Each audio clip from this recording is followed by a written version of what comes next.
Welcome, everybody. I hope you can see me smoothly. If you could hear me and see me, give me some thumbs up. Let me see you. All right. That is great. Welcome to the New Eurekan Poets Cafe Thursday night online open mic. My favorite night of the week, you already know. But I have a surprise for you. This is the New Eurekan Poets Cafe series, but I am in El Viejo San Juan at the Poets Passage. This is the Cathedral of Poetry in Puerto Rico, in Viejo San Juan, and I am here surrounded by the beauty that is the poetry, the art. So proud. This is the place that validated me when I was coming up in the open mics and doing my thing. This was the one place that had my book and Lady Lee's just my dear friend. So I wanted to bring you in here and let you know that. I wanted to show Un Mesh Mojitkar. I got your book at the Poets Passage. It's in here, touching walls. The way that Advocate of Words does. Yes. Oh, his book is called Light Shadow Life. Unmesh, and he's on the roster. You could see in the chat the list. We're going to be starting with El Profesor, Teso Somok #1, and then Deadpan Lizzie #2, and then Nick Paleologos, Nick at Night. Those are our first three coming up. But I have a special surprise for you because we are in Puerto Rico. I am opening this episode with the hottest Puerto Rican poet right now. His name is Gallegos, and here he is, ladies and gentlemen. Take it away, Gallegos. Muy buenas noches. Este poema se titula Born a Girl New Yorker y dice: Tú pareces de Nueva York, papi. Me dijo ella con voz de niña agitada, como recién acababa de bajarse de un columpio, empapada en sudor y aún temblando sobre mi pecho. A lo que yo sonreí, abierta y descaradamente, sin escrúpulos, ready to tell her that I always had this strange feeling that I wasn't born in New York, but New York was born in me. Dulce Santurce y Juli Puerta de Tierra, el poemario 22 de mayo, la respuesta virtual. Puerto Rico Ticket, New York Poet Café. Saludos. Gallegos! Everybody's loving it. May 22nd. That's what he said. For those of you that don't speak Spanish or Spanglish or Slanglish, May 22nd at La Respuesta. Shout out to Fofito, who is like just created a mecca of poetry and hip hop as well in Santurce. So here we go. I want to get everybody on the list in here, even those on the waiting list, because Poeta Q is on that. He's on the waiting list. I want to make sure to get through it. You got 3-4 minutes. Let's keep it tight so we could get everyone on tonight. Let's open up the open mic with nobody else can do it like he does it. He's putting you in the classroom. Get out your notebooks. Get out your textbook. Teso Somok, el profesor. Hey, can you hear me? Hey, take it away. Let's go. Let's go. I'm inspired by your last interview with all that intensity coming from you about your liberation. I'm going to throw you this. I'm going to spit this at you. Santorum and the state of exception. The exception is more interesting than the regular case. The latter proves nothing. The exception proves everything. Carl Schmitt, Political Theology. Santorum, neologism, a frothy mixture of lubricant and fecal matter as an occasional byproduct of anal sex. Let me, under no uncertain terms, declare and be understood that we are entitled to our equity of being, to an autopoetically instantiated right to live an autonomous American life. Here, we intend the word autopoiesis much in the way its Chilean biologist and philosopher Humberto Maturana live premieres worldwide this Friday. Before 1928, it all intended it. The living system, bacterial or multicellular organism that maintains and renews itself by regulating composition and conserving its boundaries Autopoiesis is a prospective biological phenomena, expresses the mechanisms of self-production as the key to diversity and the uniqueness of living. This declaration is not arrived at by choice, but through the depriving force of endemic exterminitis by those who would oppose our autonomia. The ragmen of resentment, with their blatant, rancid, racist attitudes, their quaintly qualified immunity, their inspired, putative police brutality, their rank resentment of Black Lives Matters, their failed dominating dominion of hate speech and safe spaces, the garish gatekeepers of historical curriculum, the black freighter of continuous reinscription of Jim Crow, as extermination by other means. So, when failed presidential candidate Rick Santorum declares that America was birthed from nothing, he chokes on the myth of US exceptionalism, that its failure to erase its genocidal tendencies, its alternate tentacles of colonialism.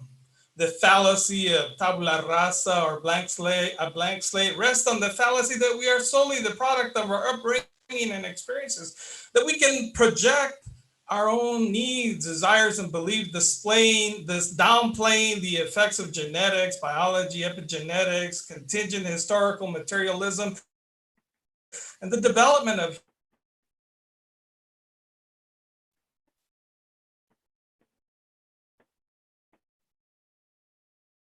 human personality. The claros and intervention continues to ensure of extended extractive theft and human enslavement of two continents to ferment Vidal Blanc. How is this possible? That a full state of exception is created purely on a claim of juridical fiction, with its fiction of justice, the feigned recognition of the falseness of that fiction through the concepts of real state of exception, which we erase the lie and finally normalize it as the rule. In a state of exception, those who were here before lose their legal system, the ability to use his or her voice and represent themselves. They are deprived of any form of agency over their own lives, the power of decision over life. The founding principle of land theft, enslavement, and dispossession contradicts the core of their beliefs. The exceptions created by a 1493 papal decree known as the Doctrine of Discovery to justify the Christian European conquest of Africa, Asia, Oceania, and the Americas. The 1792 Thomas Jefferson declared the doctrine implemented by European states was international law and justified the nascent lie of the United States as well. The assertion of US supremacy over the Western Hemisphere and manifest destiny, the ideological justification of US westward expansion, the colonization, the 1823 US Supreme Court, Johnson versus McIntosh, continued to justify the negation of our core beliefs privileging European nations. United States title via discovery over indigenous lands, indigenous nations, and sovereignty needed to be denied, and the word necessarily diminished.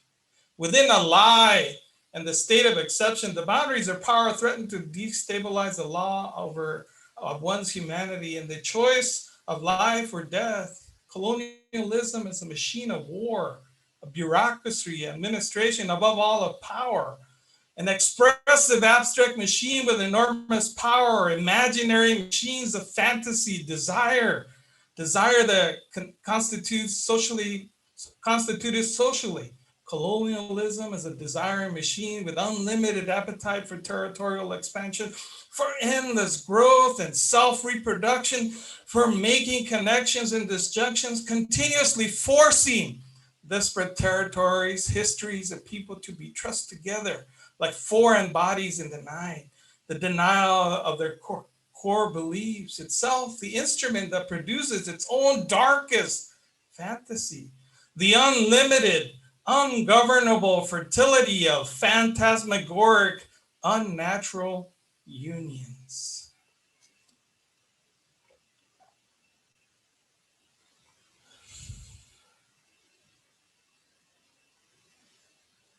Can't hear you.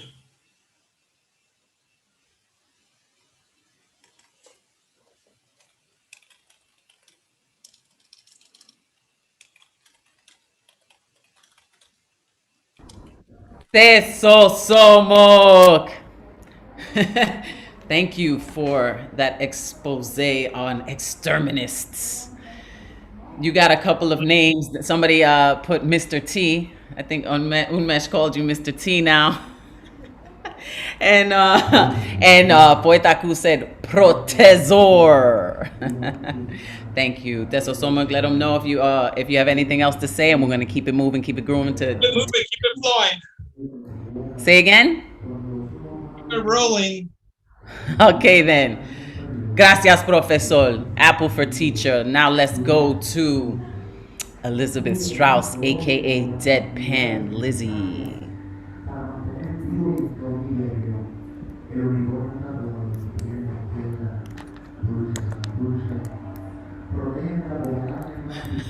There's a rehearsal going on. There's a lot of things going on tonight, but this is happening. How you doing, La Bruja?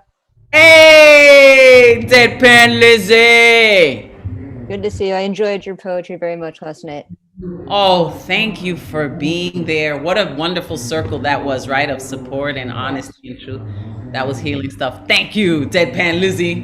And thank you to everyone that shared their poetry last night. All right, I am reading a poem for the book I'm putting out later this year called Inner Visions, my first book of poetry. It's very short. It's called Seeping into the Earth. Red wine soaking into the sand, aromas seeping into the earth, bodies, souls, becoming drunk through the earth, drifting into another place where logic can take a beat. Chakra beads dangling above me, grasping them in my hands, giving myself over to their spiritual powers. Thank you. Deadpan Lizzie. That was short and sweet. Thank you so much. So have you been enjoying New York City weather? Has it gotten better? It's been a little all over the place. It's been in the 70s and sunny, and now it was rainy and crappy today. So ready to just have that nice spring Upper East Side weather. Well, thank you for joining us no matter the weather, and much love to you, Deadpan Lizzie. Now we're gonna hear what's good with Nick Paleologos. Nick at night. What up? Can you hear me? Yes. Oh, we getting anime-ish? What's poppin'? Alchemaic, possibly. I mean, I am working on getting that second vaccine, so like this transmutation circle is trying to make the injection less side effecty for me. So we'll see what happens with that. I only got one for y'all tonight, and this one is actually one I wrote a while back, but I haven't performed it. I only performed it last night, actually. This one's called Nicotine Smokescreen. Smoke is smog. When inhaled, the lungs are damaged, may be permanent. The relief is only anxiety shutting down like an off switch. And when turned back on, it ferments. Ferments like manure, and it doesn't mature. Is it in my nature to nurture an addiction, that personality that measures my nicotine in a nick of time? I've always been told by that alternative me, I'm short, I'm fat, I'm too weak, I'm stupid, I'm hideous, I'm weird, I'm a failure, my body is a corrosive carcass. I'm a shitty writer and a worse poet. When that last line spoke, I snapped. I got up, smog surrounding the small room, just me and him. I took the very bottle that controlled me, took my anger, my sorrow, and all my hatred and smashed it across that bastard's face. Glass shattered, looking like diamond stars in a galaxy. Time frozen to an icy halt. I was in an awe between scared and scary. The shards are still suspended in animation. My eyes faded to blackout. Another self-annihilation. I proceeded to beat the bastard some more, breaking that broken bottle across his smug face. Glass cuts gashed so deep, his face turned into an ocean in a chasm until he was barely breathing. That is when the smog cleared. The blood coughed up onto the carpet. I pushed out that pernicious persona like penicillin. I have been uncomfortable with my body for a few decades, and those same glass shards scarred deepen. It was another episode of Breaking Bad behaviors. I learned, again, what love really is. Not that persona, but the person you see before you. It's better to be strange than normal. It's even better to be kind. Be kind to others, please. You won't hear the stories of others, because like nicotine, it's addicting to hurt yourself. A luxury we don't go through what I or what anyone else has gone through. Turn that luxury into empathy. I'm not asking anymore because evil never asks. Evil always takes, just like nicotine. Thank you. Oh, Nick at Night nicotine. Oh my God, that was tremendous. His face turned into an ocean. You killed that. Thank you so much. Yeah, that little context that happened to me the night before the 1 year anniversary show. So that's a little context on that piece, actually. Yo, you're just getting better and better and better. Thank you, Nick Baliologos. Let them know where to find you. And we're going to go next to DG Clearing the Dapper Gent. You can follow me at The Real Nick P on IG. That's TheRealNickP. And also, thank you all that came to my poetry games yesterday, presented by Vocabulary. I appreciate that so much. Thank you so much, everyone. Yes, doing it. Nick Paleologos doing it. Now let's see what's good with DG Clearing. Nice to see you and everyone. A shout out to Ruby Core, who closed out Jimmy Fallon last night with poetry instead of a band. That was just incredible. If she's listening, thank you so much. And a wonderful poem, which was broken English. I have 2 poems for you tonight. They're about spring. The first is Twister. Twister. They call her a twister. You want to resist her. She comes from the sky to see you cry. A tempest of flurries, spinning in a hurry. She's black, she's blue, picking up a cow, and maybe you. A whirlwind of power in her darkest hour, quick as her trick, throwing a brick. Twirling and whirling, dropping the rain, flooding the plain, flattening the grain. A cyclone that moans with the sounds of a train. She will rattle your bones as you battle your groans. A funnel of might is a tunnel of fright. Trouble is doubled if you can't see this sight. They call her Nebraska. Please don't ask her her name. If you do, with a gale, she'll throw you some hail.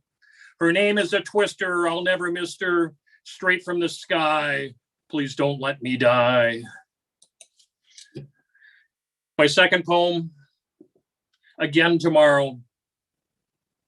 Again tomorrow. March has passed. April's rains have come. The winter's waste is spread. Fields cultivated and the soil turned. The air smells rich. Flocks of cranes, geese, and swans stand on the land, pecking and digging. Each feeds on last year's grains. When they fly north, it is time to plant. Between my palms, wet and heavy earth is held, that I break apart and rub to feel the heart of the earth.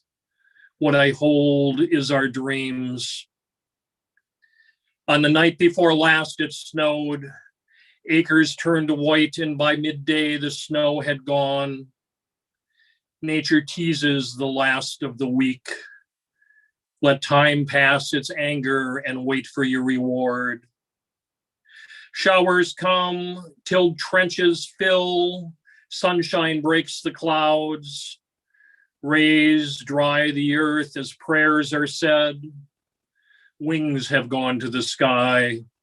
Moonbeams fill the night as neighbors come, riding tractors, pulling planters and rowers, ready to sow the land.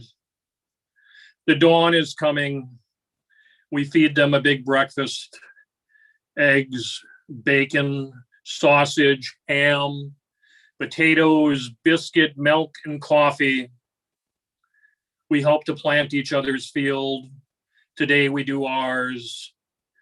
Barn doors are open, the stacks are heard. 3 crops to plant, 300 acres each. Corn, soybean, and sunflowers. 4 machine wide with 16 rowers each. We all work from the morning till the last light of the day. The planting starts again tomorrow in the neighbors' fields with beans and peas. Thank you. Thank you, DG Clearing. The planting does start tomorrow. It does start now. Now, tomorrow, I ate beans. I've been eating beans every day, so Beans are great. I better start growing more beans. I'll plant a few for you. Thank you. Sounds good. A Figures. beanstalk. I could go up and chill with Jack and the Giant. Okay. Thank you, DG Clearing, Dapper Gent. Thank you. Those two poems. Now let's go to Catman Bill. You here with us, Catman? I'm here, La Bruja. Hola. Nice to see you again. Always a pleasure. I'm not going to let you talk me into any of that nasty. Ah! Did you regret it? I Did you know look? that if I give you that option, you'll say, yeah. Of course. I can't pass up a good plate of smut. I love it. But I respect your choice. But I need to retire it for a bit. My reputation will begin preceding me. So I will perform a song that I wrote a few years ago called Song to Greta Thunberg.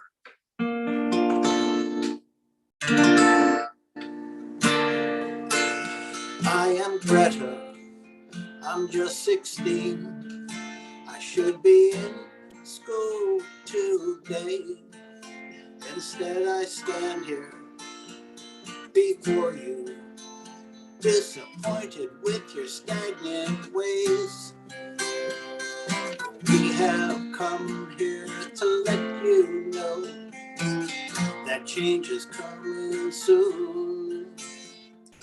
People throughout the world will tell you the planet is almost doomed.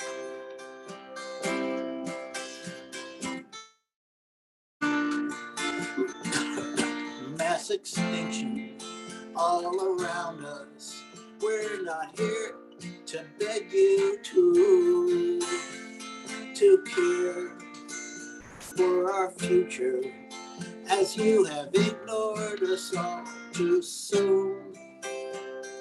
20 years or more have come and gone with your climate change conferences. 100 million barrels of daily crude pumped into the air like food. This road of madness that we're on, with many species now extinct, you have filled us with your preaching. You stand there with your open mouth and blink. Some people say that I should be in school, that I should be a climate scientist, learning what none of you will listen. Poisoning emissions.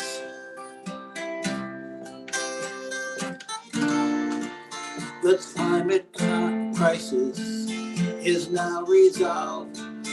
We have all the facts we need. The Paris conference said it well, but you have failed to stop this greed. We have come here to let you know that change is coming soon.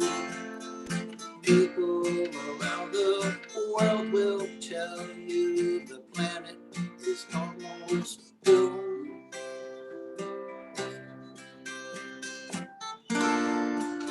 I am Greta, I'm just 16.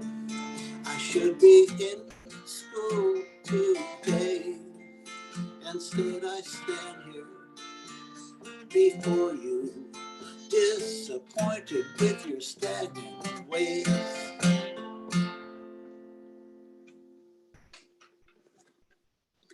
Thank you. Sweet.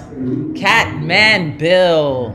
Singing that sweet earth loving song about little Greta. Thank you so much. Nice choice. You're welcome. All right, so next up, I got a little distracted over here. We have Unmesh. Let's go with Unmesh Mohitkar out in India. It's morning time over there. Hello, Labra. How are you? Good, Unmesh. How are you doing? And thanks for keeping my book at Poet's Passage. I think it has completed its passage. Yes, it has. Yes, it has. And I'm going to leave because you were so kind. You gave me several copies. I'll be leaving one copy here. Thank you, Labra. Thank you. So today I will do quite a few haikus. So these three are about lockdown. We are in a lockdown, so it is a bit boring, but still. Yeah, here we go. Sat on the sofa, watching TV. TV stopped. Sat on the sofa, watching TV. TV stopped. Thousand thoughts erupt. That was the first one. Second one, my internet stopped. World stands still. Am I alive? My internet stopped. World stands still. Am I alive? Back to boring life. The third one, home locked from inside. Me working from home. No milk. No milk. It's dead calm outside.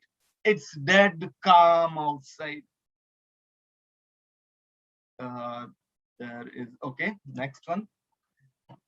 This is unseen rings of life. Singing songs of death and life. Dark shadows hide light.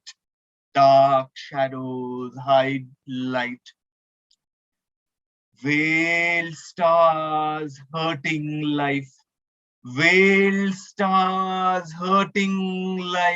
In shadows, people with knife. Dark shadows scorch life. Shadows get darker. Questions of life ignored. Still faintly dawn wings. These are the last three. Thunder in his heart, refused to go, slow down, die. Thunder in his heart, refused to go, slow down, die. Relief far away. Ran away from the lightning, living dance called life.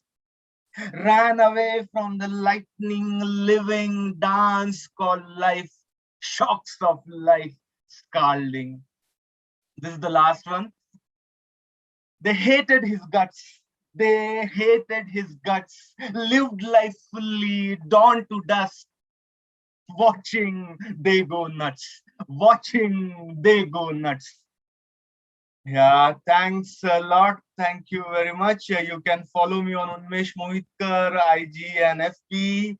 I have got a book, Light Shadow Life on Amazon. And I've got an open mic on Saturday, 8 p.m. India time. I will put all the links in the chat. Thanks a lot. Thanks, everyone. All right. Unmesh Mohitkar doing big things, publishing a book, doing the open mic. That is just great. Much success to you. Okay, we're going to now hear from Marissa Prada.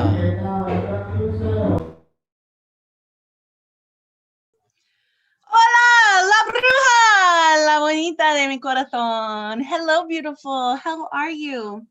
Happy jueves, everyone. All right. I can't remember what I read last time, which is unusual for me because I keep a spreadsheet. I don't think I've read this one here. Oh, snap. Oh, I just turned my phone off and I was going to read you something really hot too. I have a private Facebook group and I like to write erotica in that. And so I'm going to give you a quickie, and then I'll read my poem for you. I want to press my legs around you like a waffle iron. Let the buttermilk batter ooze out the sides, sizzle sounds. I smell you coming to cooked in my face. I'm going to devour you. So there you go. Now here's my poem. This is what happens when you fall in love with a poet. You write poems like this. Fly like a bird. Such a beautiful poem. If I fell, you'd be the tandem skydive expert tethered to my amateur ass, jumping from a plane at 12,000 feet. If I fell, I'd dive head first with you into a destiny of our dreams. Pull the ripcord already. I am already yours, man. No landing could have prepared me for you. No distance from the jump to the earth could have handled the heart in my chest that calls to you, man. If I fell into the ocean, you'd be the dive mask and life raft. When I go under, unable to breathe, if not for you, intense, freezing pressure of being out of my depth crushes the ribs in my chest. I gasp for breath in the dark. There you are, a breath in my mouth to soothe my capsized heart. Kick furiously to the surface, to the raft of life, of survival, of getting another chance to fail tomorrow, which I know is impossible because you are everything that keeps me afloat. Not adrift, not aimless, not praying to be saved. If I fell, it would be sliding across home plate, trying to decipher signals as my heart bobbles out of the catcher's mitt. But a win is a win, even if I lose my heart. If I fell, it'd be because our love is an extreme sport and no place is safe to lay you, immortal beloved, upon the next page of my book, for I've gone and fallen for a fable, for ink on a page, for letters on a screen, for ideas in the mind of a poet and the love he showers me with. I have never jumped out of a plane, but I would totally fall for you. Woo, Marissa Prada, a win is a win, even if you lose your heart. Beautiful. Yes, come find me on Facebook, Marissa Prada. I co-author The Word is Right, WRITE. And of course, my press publishing house is redorgreenbooks.com. Red is READ, because I live in Albuquerque, New Mexico, and red and green chilies are things. So come find me. Find her, Marissa Prada. Muchos besos. Besote. Okay, let's see what's good with Thomas Connor. As this rehearsal is happening behind me, I hope it's okay. What's up, everyone? So I got a surprise for y'all tonight. Ray Jane's gonna be joining me on this one. So if you can unmute her.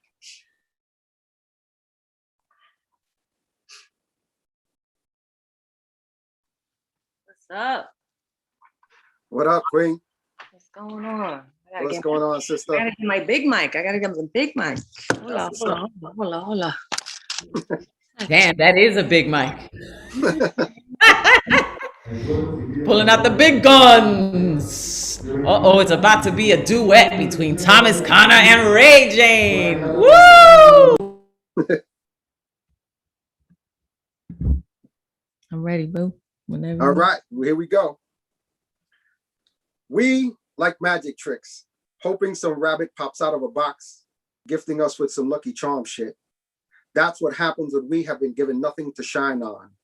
We moths drawn to the flame of hood fame, chasing them whips and chains, seeking for those finer fruits, forgetting we were once in whips and chains. Shit, insecurity is a hell of a drug. But then, that's how it goes when your existence is a sin. The earth gods figure they can reconfigure your molecules, reanimate us and turn us back into minstrel. We so mystified by our plight, we fight to see out of white eyes. We forget to demand change of perspective, die until we realize the sight needs correcting, lost and slow to redirect, bounding our realities and blocks we don't even connect with, yet we claim we protective. Let the beast walk and go untouched by the collective. Forgive us for getting reflective, but we can't be effective without redefining our objectives. Yet the problem is we become victims of America's objectives. Modern day slavery, as you can see, to their hate, we're still subjected. Our collective consciousness drowns, but God gave Noah the rainbow sign. No more water, we're gonna bring fire this time. So please call the Magi's, the conjure time crafters. We need to readjust our hours because our space is limited. Our prayers stolen, a reshaping of Amun-Ra. The descendants of 3 Black kings followed a sacred star. We trying to get us to remember who we are. Pour the frankincense out the jar, rubbing the myrrh on our scars, revealing the gold in this tall baby skin. We gotta fight to get back in, swim back up to the brim, then tumble over ourselves as we sprint for the win. We foraging, wasting time looking for our own blood. We got more contempt for each other than we have love. To be so mighty and still, remembrance is what we need more of. Sacrilege of the sacred when our Hathors are killed, but the temple of Horus can always rebuild. Through tears blur the magics in the mathematics, creators of the calendar, we mill skill. Brown skin coating the original guild. We will, time to bend prophecies to fulfill. Yep, them Ethiopian days merging into Egyptian nights. So know thyself, for ye are all gods, now fallen because of America's broken grace. Us, the victims of a distorted reconstruction, the collective consciousness of our herd sings a solemn dirge.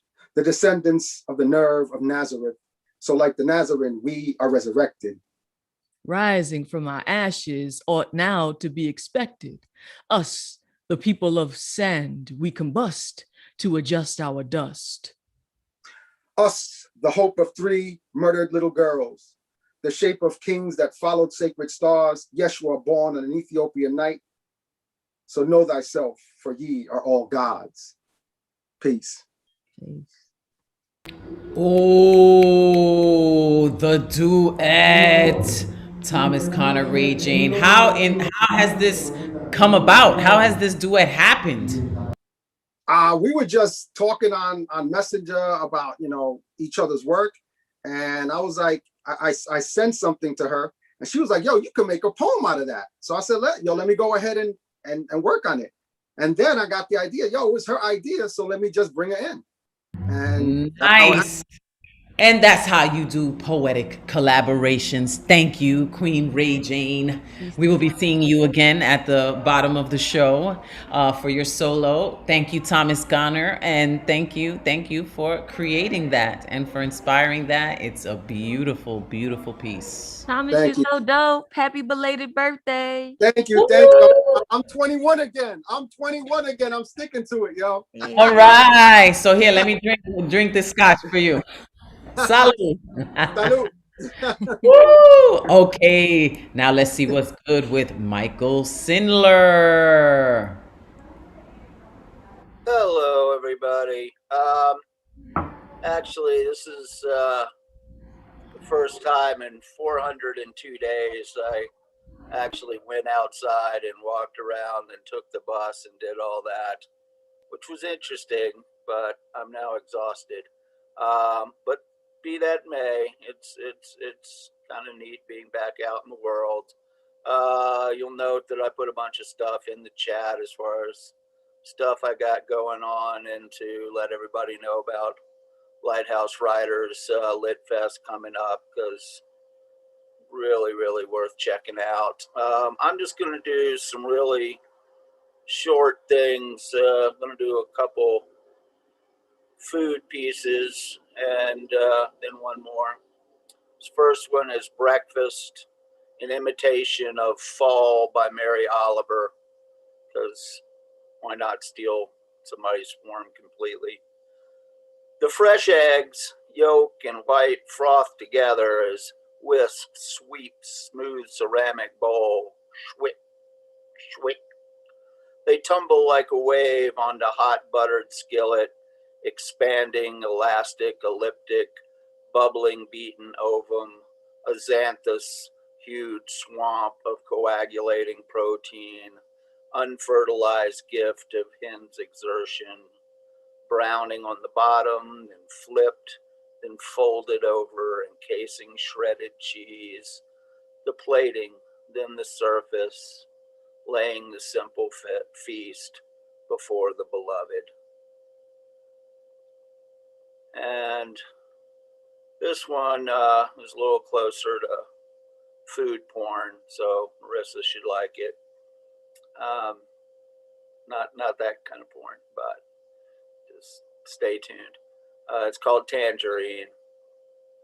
Its slackened peel slips off casually, awaiting conquest, releasing orange outer garb to reveal succulent treasure, puckered surface giving way beneath thumb, cascading down, drops its veil. Once worn gown falls into blue, blown glass bowl, tender orb tearing softly into crescent saprous sections. Tart dews teasing drops urge fingertips to caress, to press, to lift to lips. Giving way to slow pressure, it bursts, sweet citrus essence rolling onto tongue, fruits captive flesh, fragile pulp strands, crumple beneath teeth and melt into ambrosial jelly, rolling towards the expectant belly. And I'm going to do one last one. This is a triolet. And I'm just doing that because we lost one of my childhood heroes in the last couple days, Michael Collins, the astronaut who didn't get to go down to the moon with Apollo 13, but still got him there and got him back. And this is not about him, but I thought it kind of fit. Farewell to Earth. With every mile, I miss you more. This face I will not see again. You contain all that I adore. Your liquid face, your molten core. With every mile, I miss you more. Within my heart, I feel you spin. With every mile, I miss you more. This face I will not see again. Okay, thank y'all. Every mile I miss you more, Michael Sindler. Thank you for that beautiful poem. It took me to outer space. Okay, now let's see what Luis Babong is bringing to the cipher. Hey, what's up, y'all? What's going on? Luis Babong, ¿cómo tú estás? Estoy bien. What you gonna do for us tonight? I got 2 pieces tonight. You got 2 piece? All right, let's go for that 2-piece. Yeah, man, a biscuit. So the first piece is called What We Suffer is What We Esteem, because oftentimes we value things that we have suffered to earn and gain. So this piece reflects that sentiment. I tell all my friends, the ones I want more with, they must be willing to be broken if they want to be my friend. This is no rigid condition, some unfair yoke I place on them. This is nature, if they want to be my friend. I look at a tree, how each branch suffers a stretch. Some break, some bend, if they want to be its friend. A seed, how it breaks itself, breaks new ground and breathes new leaf to appreciate the reach of its flowers, if they want to be its friend.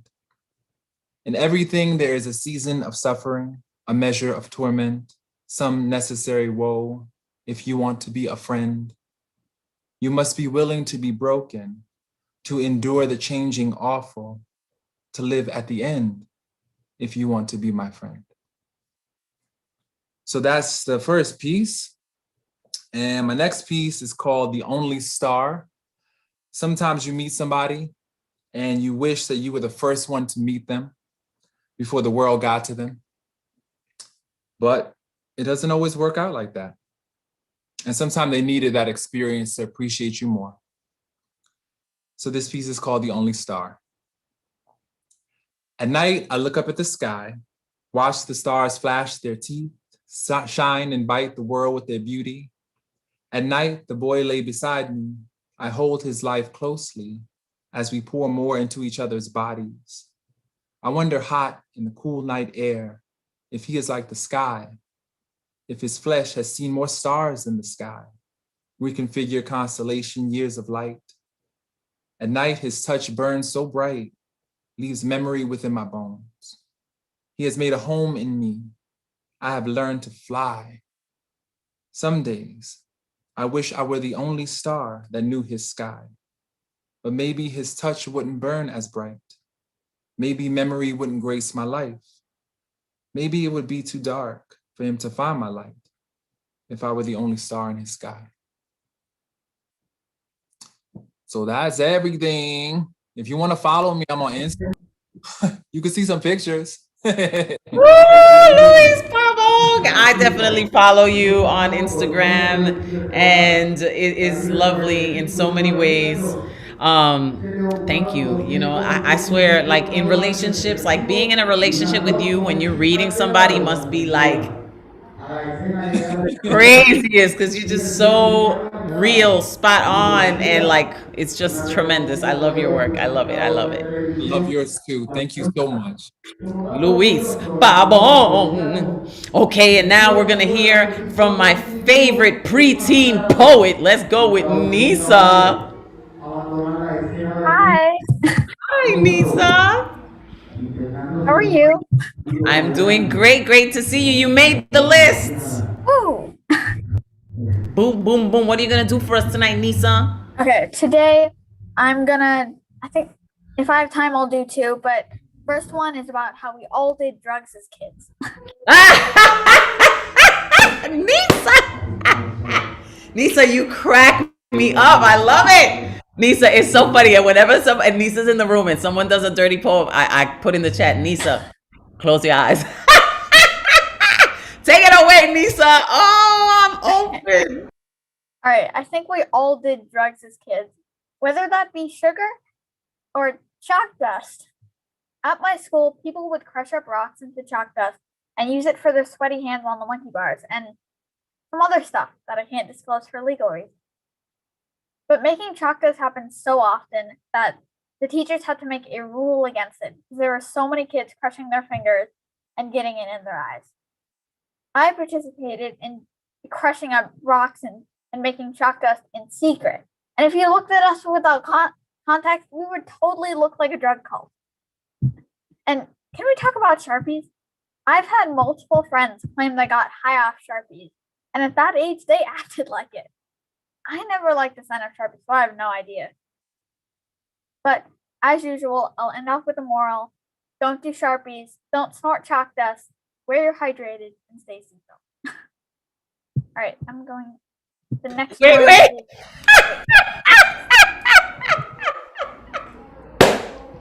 Nisa, I need a moment. Wait. Yo, you are a G. You are a straight genius. Yo, all right. I had to just laugh at that one, let that one out. Okay, I'm ready for your next one. Take it away. Thank you. Okay. So recently I found out something about myself after trying coffee. I learned that I like my coffee how I like my men. I don't like coffee. I had literally no reason to be scared about coming out. My uncle was gay. We visit him periodically. We own a rainbow flag. And even with these facts in mind, I was terrified. So to come out, I made these cupcakes with the bicolors. But I didn't have blue dye, so I used green. I overfilled them. I forgot to put in the cupcake liner. So when they came out, there were these green mutant cupcakes. I left a note explaining what bye meant and everything, and I left the house. When I came back, no one mentioned everything, and I was wondering, did they read my note? But later they brought it up. They had no idea what the bicolors meant, and they thought I was coming out as business intelligence. I got the classic responses when coming out. You don't have a crush on me, do you? Bitch, you wish. But that's okay, as long as you don't make it your whole personality. I will make it my whole personality just to spite you. Now move, bitch, I'm gay. And last, yelling "Begone, demon" as they held a cross and telling me it's not too late. Jesus loves you. First of all, Jesus needs to back off. But coming out to my friends was a whole different ballgame. It usually went like, I'm bisexual. Okay, that means I like women. Me too. No. Like, I would marry a woman. Oh, no. I'm straight. Sus. And can we talk about how everyone starts coming out right after you? The first person I came out to, it started out like, Nisa, I'm bi. Oh my God, me too. And then the cycle continues. But it took a while to get here. Back in 3rd grade, you were super cool if you had a crush. So I pretended to have one on one of the popular boys. And I don't know if I would classify them as a boy. Maybe a walking Nike ad or a highlighter, but definitely not a boy. But little did I know, when I was trying to figure out who I liked, it would just heck out everything up for me. So from this, I had trouble differentiating if they were my friend or I actually had a crush on them. So I started to wonder, what is a crush? What does it feel like? It sounds painful. And it's not like I could really experiment. What am I, 11? The most action I've gotten is kissing my dog. I don't think I've spoken to a boy since quarantine started. But moral of the story, spite all homophobes and be gay, do crime. Thank you. Oh, Nisa. Oh my God. I love you, Nisa. Wow. Bravo. Oh man, you steal my heart and my funny bone every time. What are you gonna do with all my funny bones? You just keep taking them away. A collection now. Brilliant. You're a total genius. Thank you, Nisa. Oh my God. You're like a Judy Bloom before Judy bloomed. Yes, Nisa. Damn. Yo.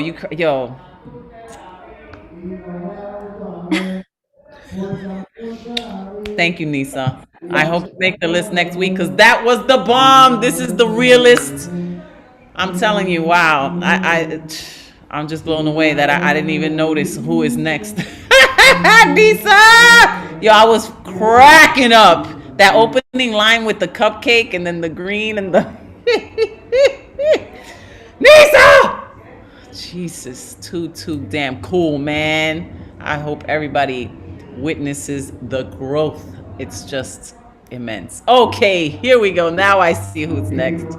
Let's hear some beautiful music from Bill Elkins.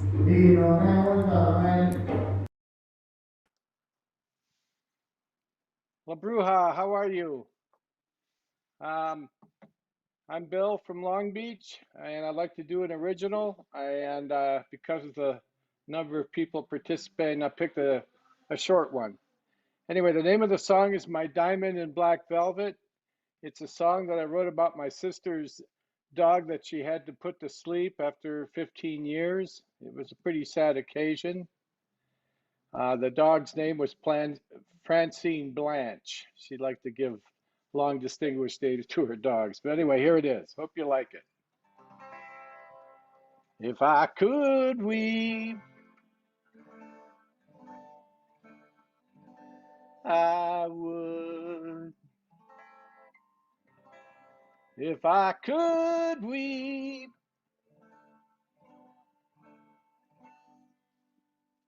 I would.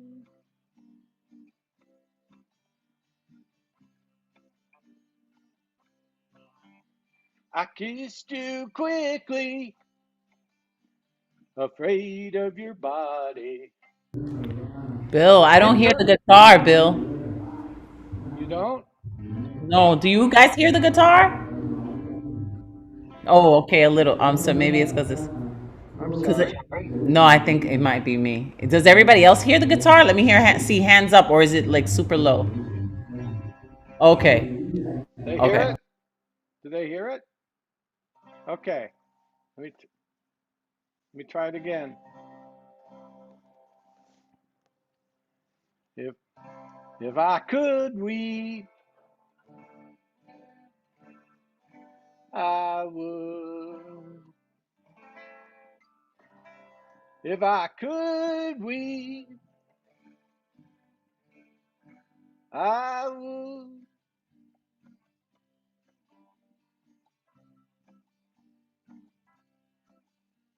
I kissed you quickly, afraid of your body.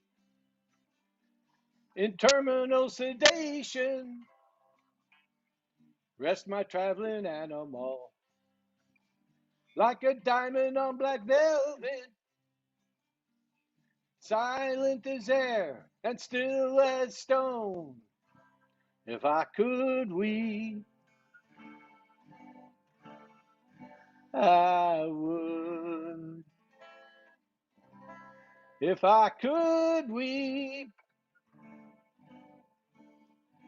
I would.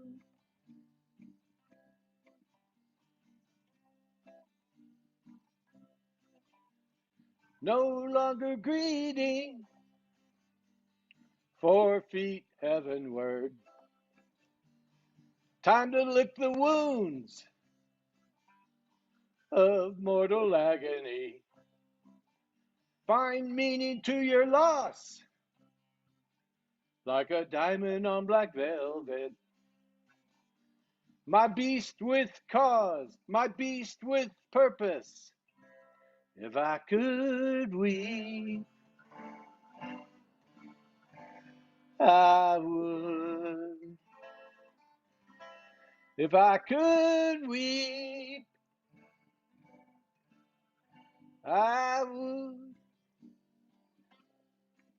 If I could, I would. Under the guise of snow, the gray clouds pass. Like a brooding poet, impossible to weep. No longer life behold, your journey is accomplished. You are silent as air and still as stone. If I could weep, I would. If I could weep, I would.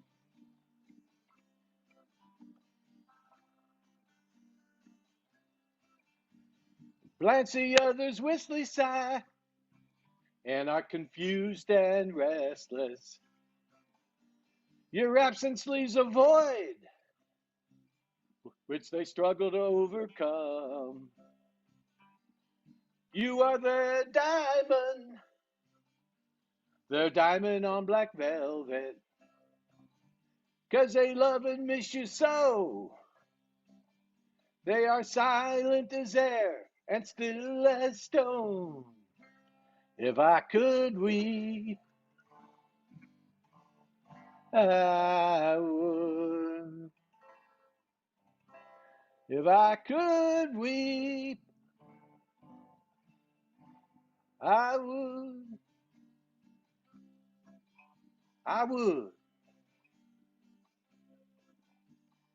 I am in angst, waiting for the rain, waiting for the white rain to fall like diamonds on the black velvet, to fall like diamonds on the black velvet. My dearest Francine Blanche, you're my precious diamond. My diamond on black velvet. Yeah, you're my precious diamond. My diamond on black velvet. You're my precious diamond. My diamond on black velvet.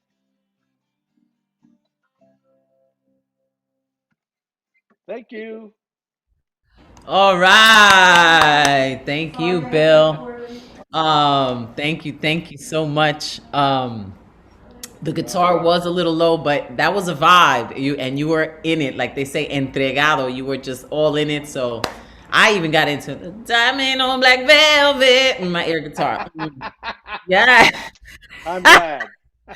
Awesome. That was a bop. That was a bop. Way Diamond to on black go. velvet. Let me tell you, when Pinky goes, I'm definitely gonna cry a river. When it's Oh, Pinky yeah, time, oh, it's traumatic, I'll tell you. I thought She she was has gonna five. die the other week. I was hysterical. Well, my sister has five other dogs besides the one who passed away. So the other dogs are really in mourning as well. Oh man. Yeah, Well, thank you, Bill. That was a you're whole lot of welcome. fun. Thank you, thank you. It was a sweet, sweet song. Everybody loved it. Total vibe, total bop. Air guitar, always in tune. Thank you, Cindy Lawrence, for saying that. Okay, now let's go to the Boogie Down, Bronx, Bronx. Rosalind Bronx. Diaz through her big brown eyes. Hey everybody. Hi. Hey. So I'm gonna share two pieces if I have time. Both were created through prompts on Facebook group that I joined. The first prompt was house I used to live in, and I came up with a piece called Jungle Abode. It goes like this. A dark place where the light made its way only through the cracks of broken parts, where my lips only knew the taste of salt, and damp pillowcases were a familiar place, where the ink of my pen and any space to write in was my safe haven, where trauma enslaved and the walls that kept me captive had the names of my predators, written in what seemed to be my own blood, with each of their voices whispering, "You're not enough." A place where pain was just as indicative as a pulse that I was still alive. Welcome to my heart. I stitched my eviction notice myself with the bits and pieces of me that people left behind. That's why it took me so much time to leave.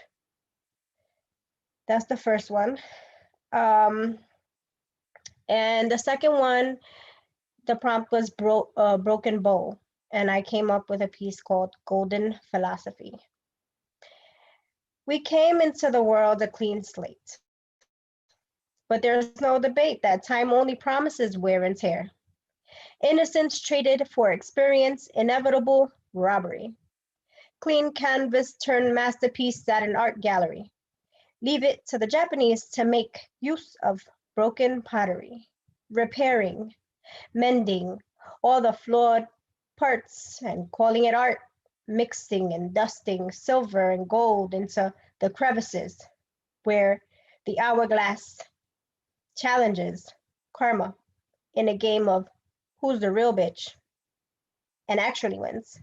Kintsugi Golden Philosophy says that imperfections are a motive for celebration and need not be disguised. Similarities between a broken bowl, you and I. End poem. Oh, who's the real bitch? Stitch the eviction notice. Yo, Roz, killing it. Killing it. You already know. You know how I Thank feel about you. you. Thank you so much. I love Poetry. y'all. Woo! Damn. follow me through her big brown eyes. I know most of y'all do, but if you don't, get No, on it. there's people on Facebook watching, YouTube watching, and this video is going to live on forever and ever. So, through her big brown eyes, follow and see the world through her big brown eyes. Thank you. Buenas noches. Good night. Okay, now let's see what's good with the urban cowboy poet, Greg Michaels. Entonces, La Bruja, Greetings. I want to ask, is Nick Paleologo still in the house? Nick, you in? He probably is. Nick Paleologos, are you here with us? Did he move on to San Francisco? Oh, he's here. You want to unmute him? No, I just want to dedicate this to him. That's all. Oh, okay. Nick, you there? I'm asking to unmute. Are you there so that you can receive this invitation? All right, cool. Because I've asked people maybe if they have ideas for legends, send them to me, and Nick did. He had to ask me twice, but I wrote one for him. The Jersey Devil. But I wanted to get other states' monsters in there too, so they wouldn't feel bad. So I did it. If you've seen a legendary beast, don't mean you're smoking dope. Cowboys in Wyoming sing along with the jackalope. America's got all kinds of creatures in just about every place. Some emerge from watery depths, some come from outer space. There's Bigfoot up in Washington. Others like him have been found. From Oregon to Florida, big hairy beasts abound. Look for Alabama's White Fang if you're an ape-man fan, or Spook Monster, Arkansas, or the Tennessee Wild Man. Prehistoric lake monsters don't end with Scotland's Nessie. There's Champy up in New York. Maryland's got Chessie. Altamaha down south, Pixarook north, native tribes believe. We got the Lake Erie monster right here in the land of Cleves. If you ever way up north in Maine, look for a ghostly moose. Every state has got some kind of legend on the loose.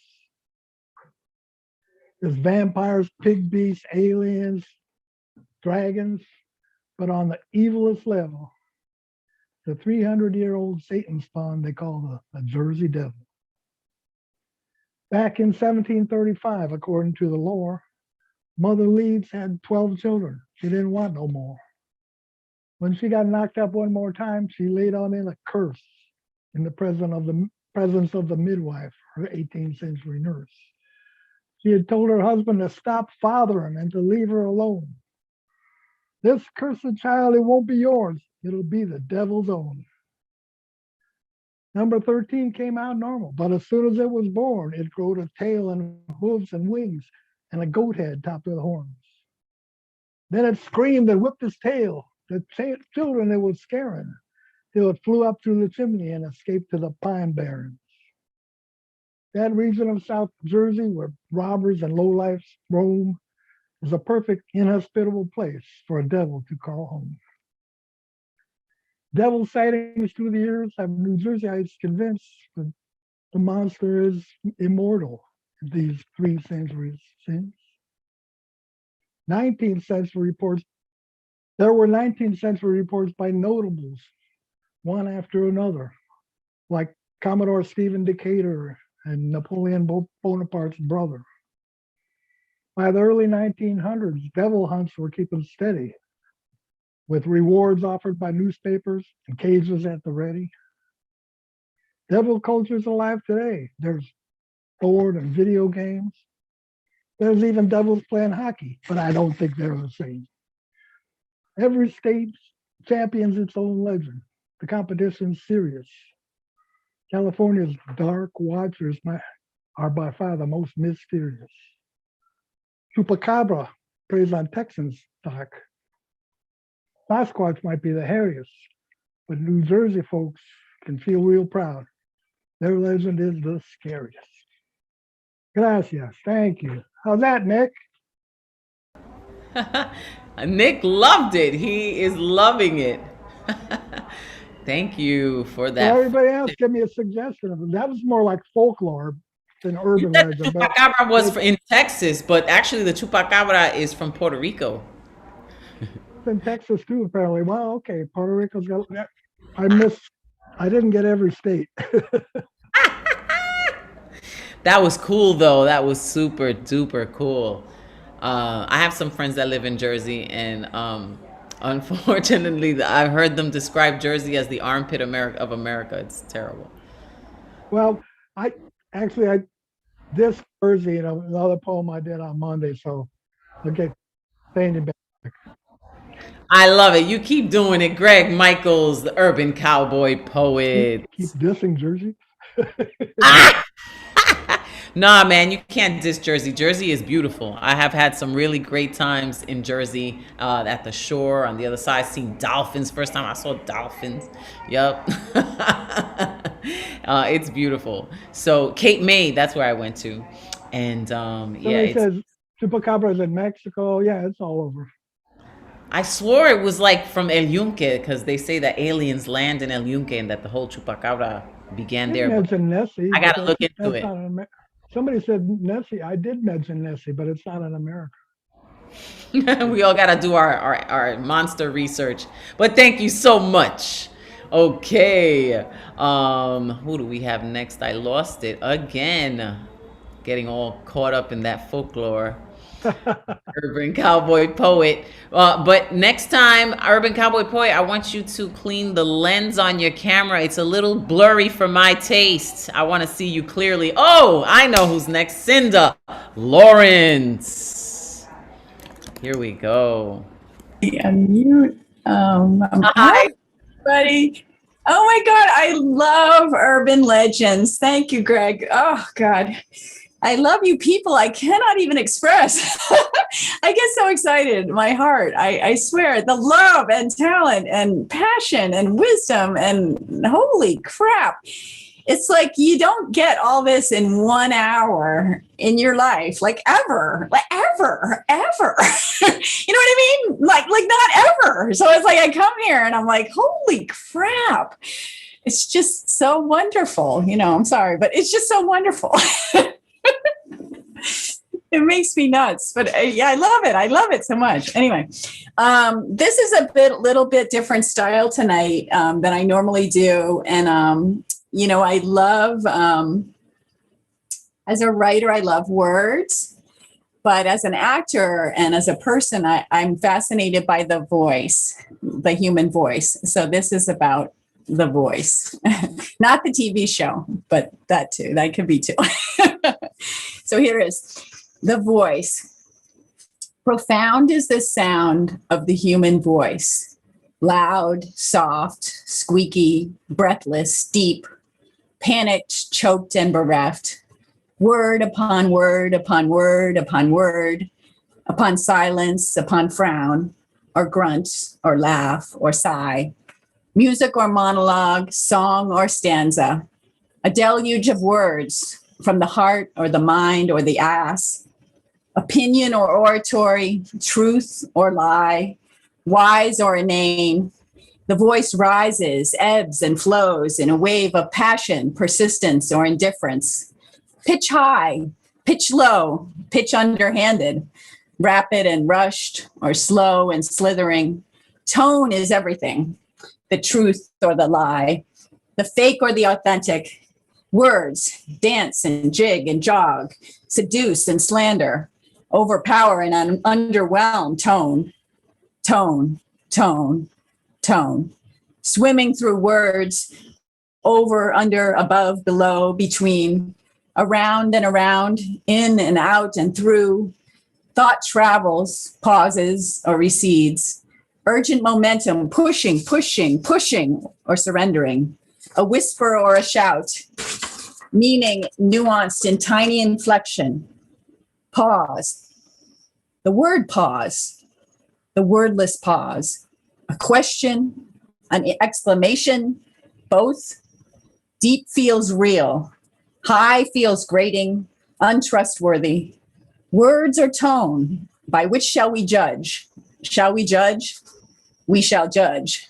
We always judge. The voice judges all. Hear meaning, not voice, not my real voice. Recorded or live, lost in the mist. Perhaps but not in the memory. Unique, unknown, and unknowing, one like no other. Not words on a page nor screen, but words from a soul, from a voice box rising in sound, unreturnable and irretrievable. It's out of the box. No backspace, no whiteout, no erase. Erase, erase. Indelible, memorable, or forgettable, remembered or forgotten.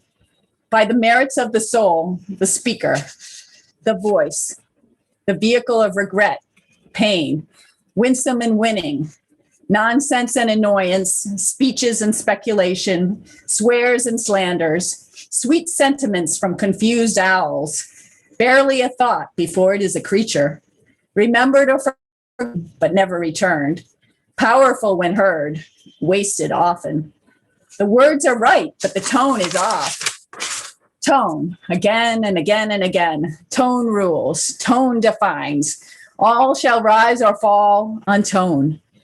The words may be believed if the tone can persuade. Trust the tone, trust the soul. I hear the voice in my head, not the sound, but the passion. The intent is in my head. Mouth opens, words form. Words become sound, become meaning, become consequences. The sound is out. I hear the voice. It's out. Too late. Choice without choice. It is alive, defining me how it will. My voice, but not my voice. Really? Is that what you really think? What tone did I use? What tone did you hear? Quick, change the tone. Speak more slowly. Choose other words. Too late. Blurt and blab and babble, berate and betray. I heard your voice the first time. You only get one shot. The first voice is the only voice. The voice doesn't ponder. All or nothing. No, never nothing. If no one is listening, no matter. The voice doesn't care. The heart knows what the heart knows. The voice doesn't care. Ooh, the voice doesn't care. Tony has done it again. The tone. Wow. So true, all about that tone. Oh my gosh. Right? You say it in one way or you say it in another way. It's tone is everything. Everything. Tony has does it again. Thank you, Cinda Lawrence. Now I want to see you do some acting and singing next. I'm ready. I'm open. You got me open. I want to hear all your tones. Got it. Thank you. Thank you. Cinda. Okay. So cool. Learning so much about all of you, and just your range is so fabulous. Now we're going to hear from Jessica. Let's see what's good. Jessica Woodson Adine, or tell me how to pronounce your last name. Edine, yeah. Edine. Hello. Hi. How you doing, Jessica? Is it your first time on a Thursday? It is my first time on a Thursday. I'm embarrassed to say I'm usually asleep at this time, but I've been going to the Mondays events, and well, welcome to Thursday night. How are you liking it so far? I love it. I love the energy. It's keeping me on my toes. All right. So what you gonna share with us tonight? I'm going to share a poem. All right. So here we go. It is the day of your funeral. Springtime. Flowers are blooming. Your allergies would have been in full effect. Were they ever really allergies, Dad? If so, why didn't I inherit them? Instead, I got your sweet tooth to try the candy which causes the sniffles, if only to step foot in your shoes, see if they fit me. They were always a tad too small. But I often found myself trying to squeeze into them, trying to break them in even if they hurt, especially when it hurt. Not many people are in attendance at the church. Those that are, I cannot recognize. I see my grandma, your mom, out of the corner of my eye. It pains me to think that she may still be alive. What God did you believe in? What did you believe in? Those are questions that go unanswered when I picture it. They make it all too real. My only requirement is that I get to be one of the pallbearers. I get to walk your casket down the aisle. It doesn't make up for you not being there to walk me down the aisle on my wedding day, or me not being able to stand at every celebratory event leading up to that day because I would get so drunk so I couldn't remember your name. I can still hear the whispers from the guests. They weren't nearly as loud as the whispers in my head. Shoes too small to fill, so I threw them off. I could not stand with them. My feet hurt. I stumbled around. I forgot your name. So drunk that I didn't remember my own. Woodson. Ashamed by it, guilty for feeling ashamed, ashamed for feeling guilty, an endless cycle. Saying goodbye to my name meant saying goodbye to you being a part of who I am, because you are a part of who I am. I have your reckless desires, your chin, your laugh, your heart. I have your sensitive heart, Dad. Although I barely know you, I know your heart because it beats inside of me. I couldn't say goodbye to Woodson, so I made it my middle name. In a sick, twisted way, I love to hate it more than I hate to love it. In a sick, twisted way, I need to walk your casket down that aisle. I often find myself daydreaming about giving your eulogy. I want to say, I forgive you. I imagine the empathetic stares I will get from strangers. Maybe you told them stories about me. But what did you hear? That they called our name so many times at my high school graduation. Woodson honors, canceled out by the negative thoughts in my brain. I didn't feel honorable. I felt guilty and ashamed, an endless cycle. That I graduated college early and gave the commencement speech. Whispers in the audience. Her parents must be so proud. Whoever nominated me to give the student speech when I obtained my doctorate clearly did not hear those whispers in my head. Dr. Woodson, they called to the podium. Why did they want to hear my voice? All I wanted was to hear your voice giving the father of the bride speech on my wedding day, your voice to call me Dr. Woodson when I put my white coat on for the first time, your voice offering me fatherly advice to do as you say and not as you did. But instead, I did as you did, and I somehow got your second chance. So what will the guests at your funeral actually know about me? I hope you will have at least told them the story about my first soccer goal. Mom took me to purchase my first sports bra because you told me to take my shirt off when I scored and wave it around like Mia Hamm. Not if I scored, when. You taught me confidence before I knew that as a female, I'd be expected to remain humble. And it's gotten me far, but only so far until I am triggered again. Whispers in my head, voices, ruminating thoughts. Triggered by my first memory. I am small, tiny tan legs from summer beach days prancing around the living room in your oversized t-shirt before bed. Maybe you and Mom just had a party. Faint remembrance of family, the last time I understood what that term felt like for a really long time. Red lights blinking through the front window panes, reflecting off the walls. Mom told me to stay inside. My brother covered my ears. 10 years later, I'm in a poorly painted room. A male my age now tells me not to blame you. 20 years later, and I'm reciting this poem. He told me not to blame you, so I didn't. I blamed myself, and I haven't stopped since.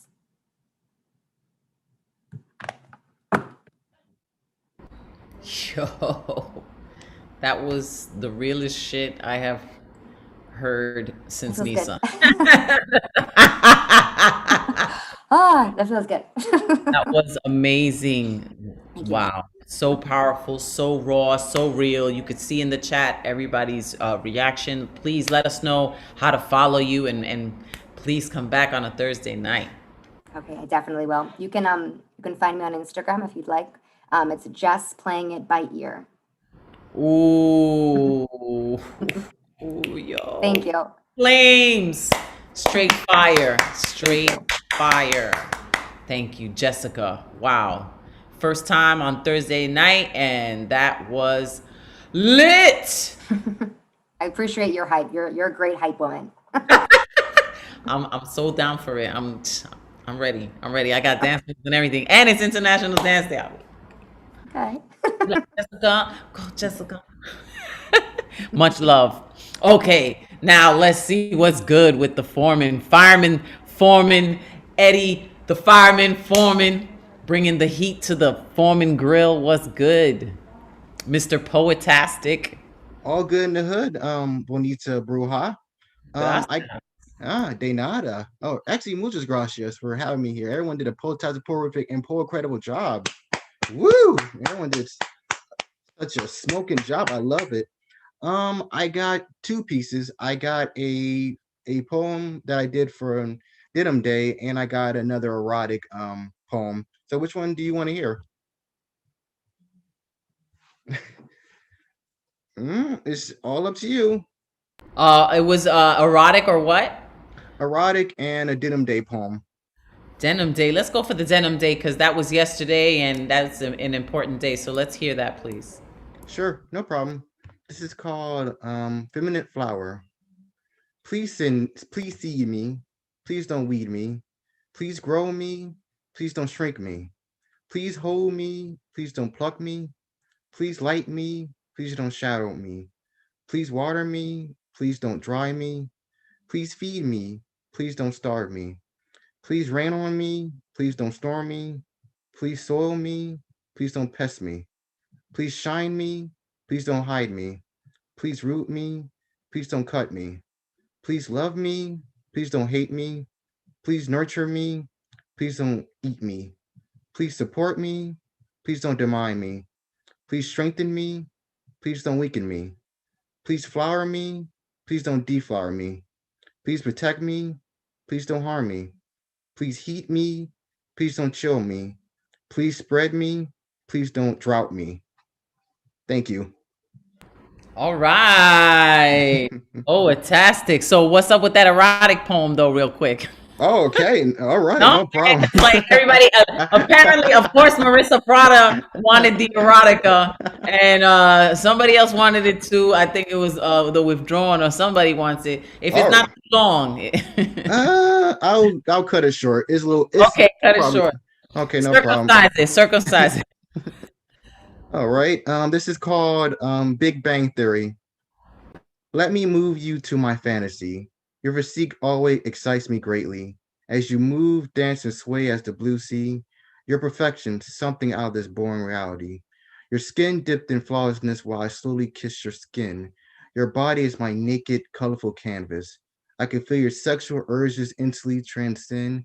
I just kiss, kiss, and kiss. I never miss. I call this poem, as you can see, my erotic vision with illustrations.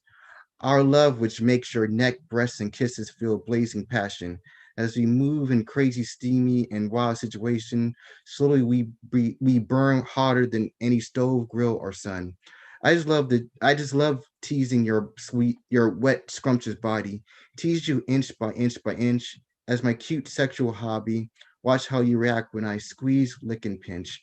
I control my tongue to help detect your spots. You shake when I am boiling warm. I won't stop till you explode or pop. I want to give you a shocking thunderstorm. My T-Rex is hungry for your feminine garden. It wants to eat, eat, eat away. I want to hear you moan, screams like a pipe organ. Please don't think, just relax and melt away. The T-Rex wants to explore your whimsical hole. It wants to deepen the sexual mood. It won't stop till it reaches an orgasmic goal. Don't worry, it's hungry for sexual release, not food. It will dig deeper, deep without end. I want to hear the satisfaction from both your lips. I want to do it over, over, and over again. I want to stop till you loosen your soft grip. That's right, baby. Get lost in the silent sexual release. Let the jokes go through your lying canvas. Let your peaceful mind fly higher than geese. Let us bask in your pink fluorescent mist.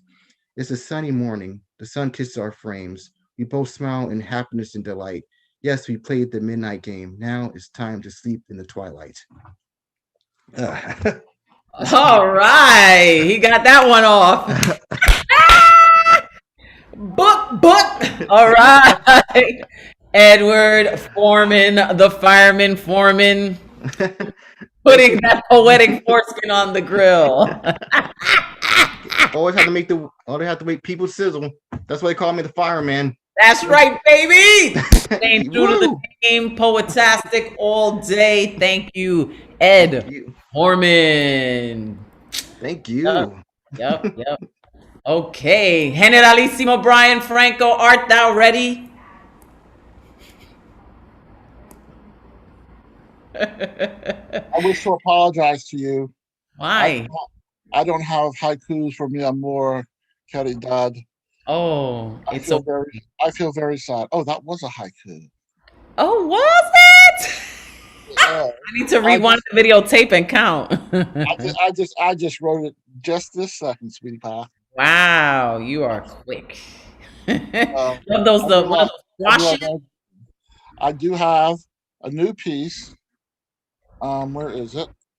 That I wrote the other day in Nick Paleologo's poetry game workshop. Wow, you guys are really putting in work on the sidelines while you writing minds. I love it. Take it So, away, so this Generalissimo. called this one is called The Pinnacle of Knowledge. It happens to be a sanka, which is a Japanese form poem that I invented, which is a centered 6-line poem where each line is between 3 and 9 syllables each. So if you want to write a sanka, it's very easy to do. The pinnacle of knowledge. If I knew anything worth knowing, I would know what I knew was truly worth knowing. And the next poem is probably about 15 years old. It's called How to Swallow a Blue Ribbon Secret. There is a sadness in your eyes that belies your ever-present smile. I have noticed you'd rather swallow a tsunami of tears than let them fall to their destiny. Swallowing tears will erect salt mines in your stomach. As a result, every secret you keep will turn into a pillar of salt. People who build Greek revival facades for their shotgun shacks expose their homes to natural disasters. Your tsunami is my hurricane, is a suicidal 5th grade math teacher's earthquake, is a drug-addicted pregnant woman's F4 tornado.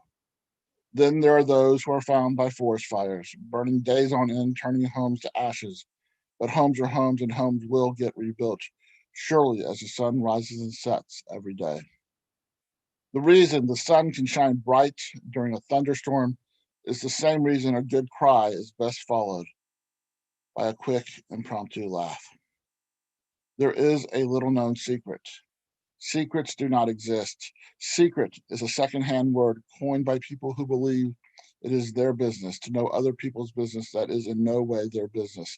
The same people who collect ashes from forest fires and preserve them in mason jars. But when they try to enter their disaster jelly at the county fair judges tell them, sorry, but preserving disaster will never be rewarded, just as tears should never be swallowed, surely as the sun rises and sets every day. The sadness in your eyes no longer belies your smile.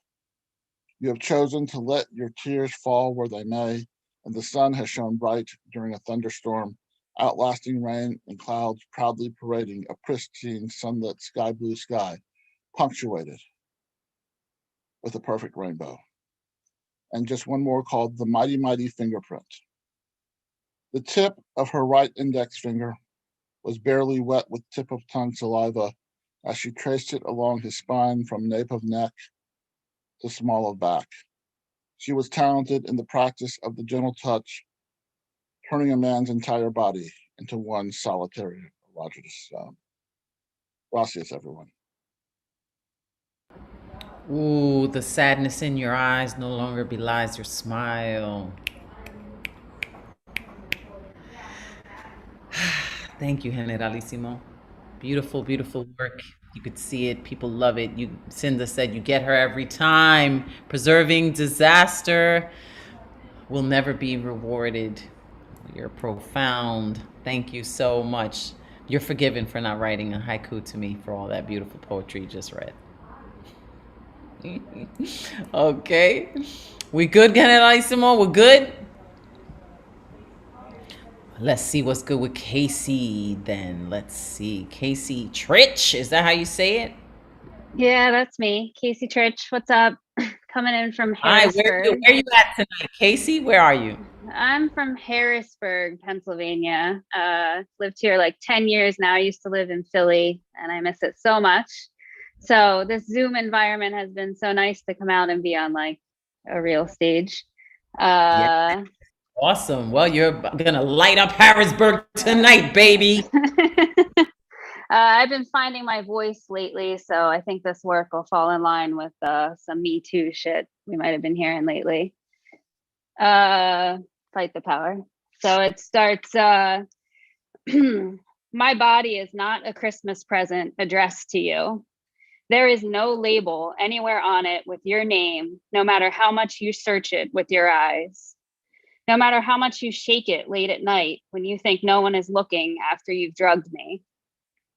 No matter how you think you can unwrap it and wrap it up again and no one will know, there is no magical date where it will be yours. My mother and father don't know who you are, and they don't want to.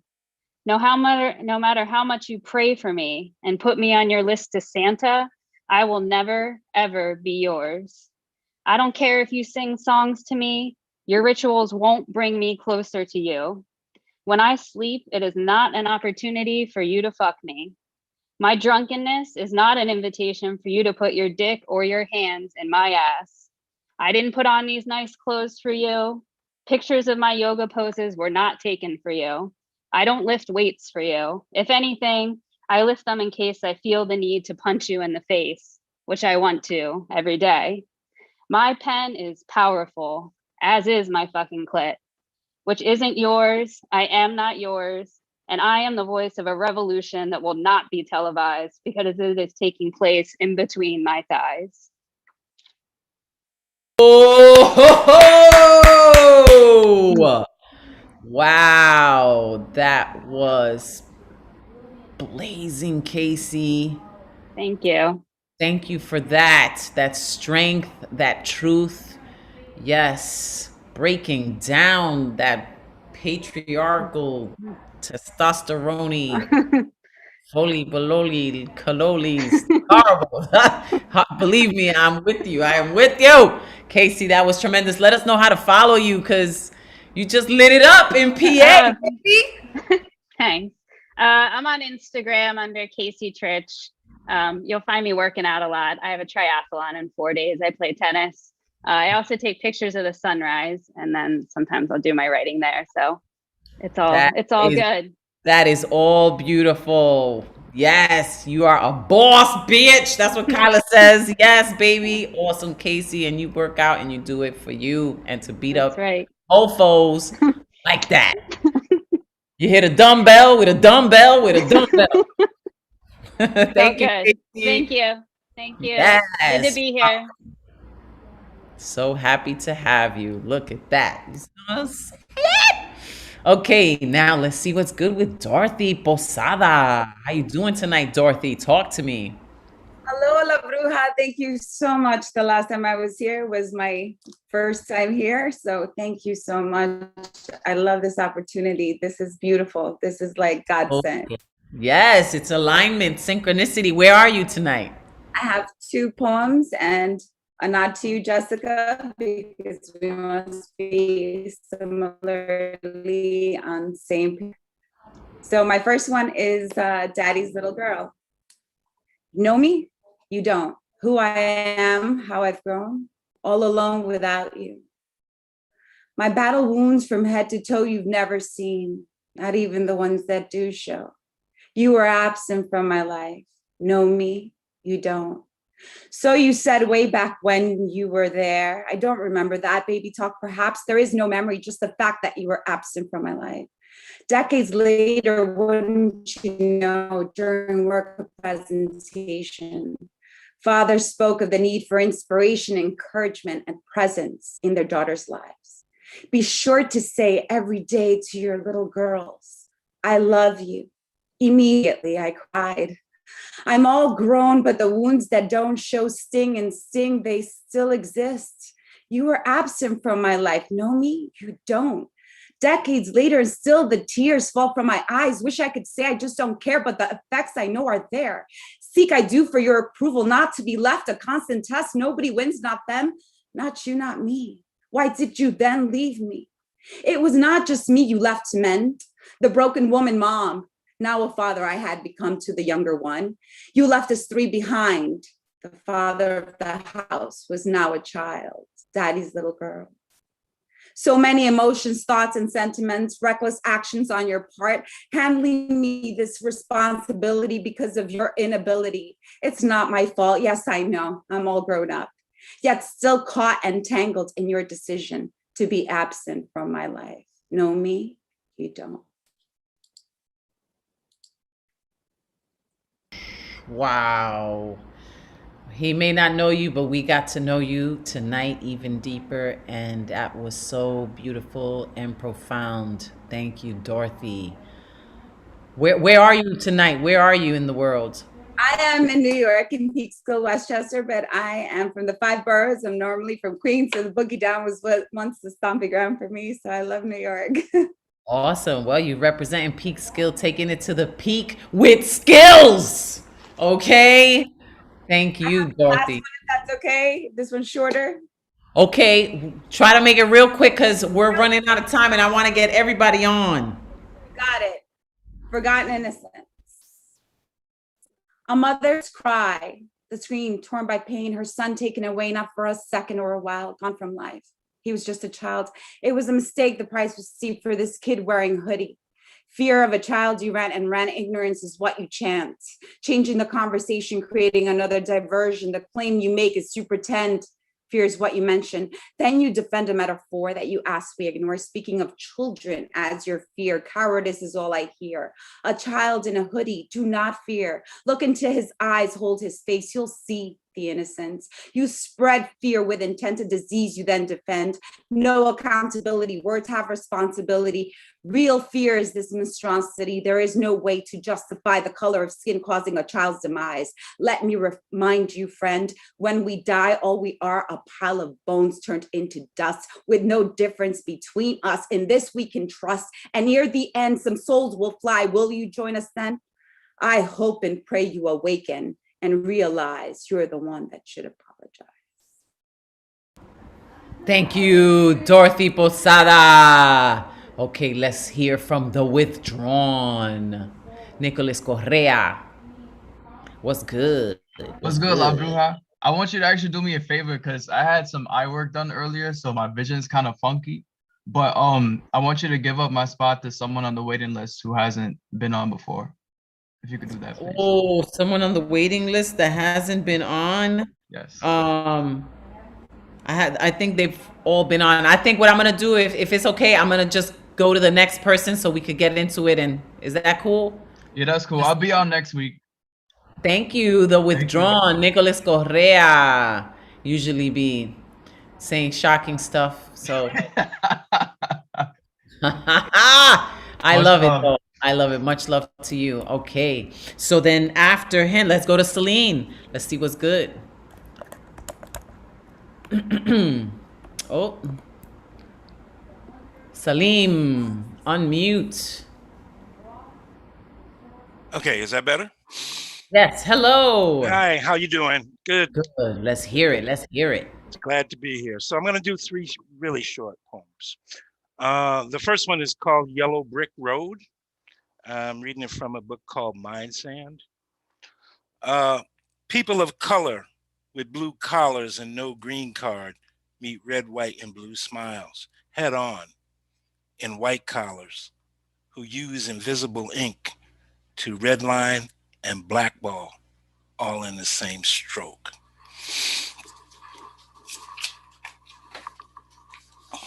Let it sink in. All right. Looted poem. I can't write because my hands are up. I can't write because I can't breathe. I can't write because there is a knee on my neck. I can't write because I'm in handcuffs. I can't write because my life doesn't matter. I can't write because is always because. There are pens in my mind, there are masks on my mouth, there are gloves on my hands, and I can't write because written words are in quarantine. Distance between words is not social.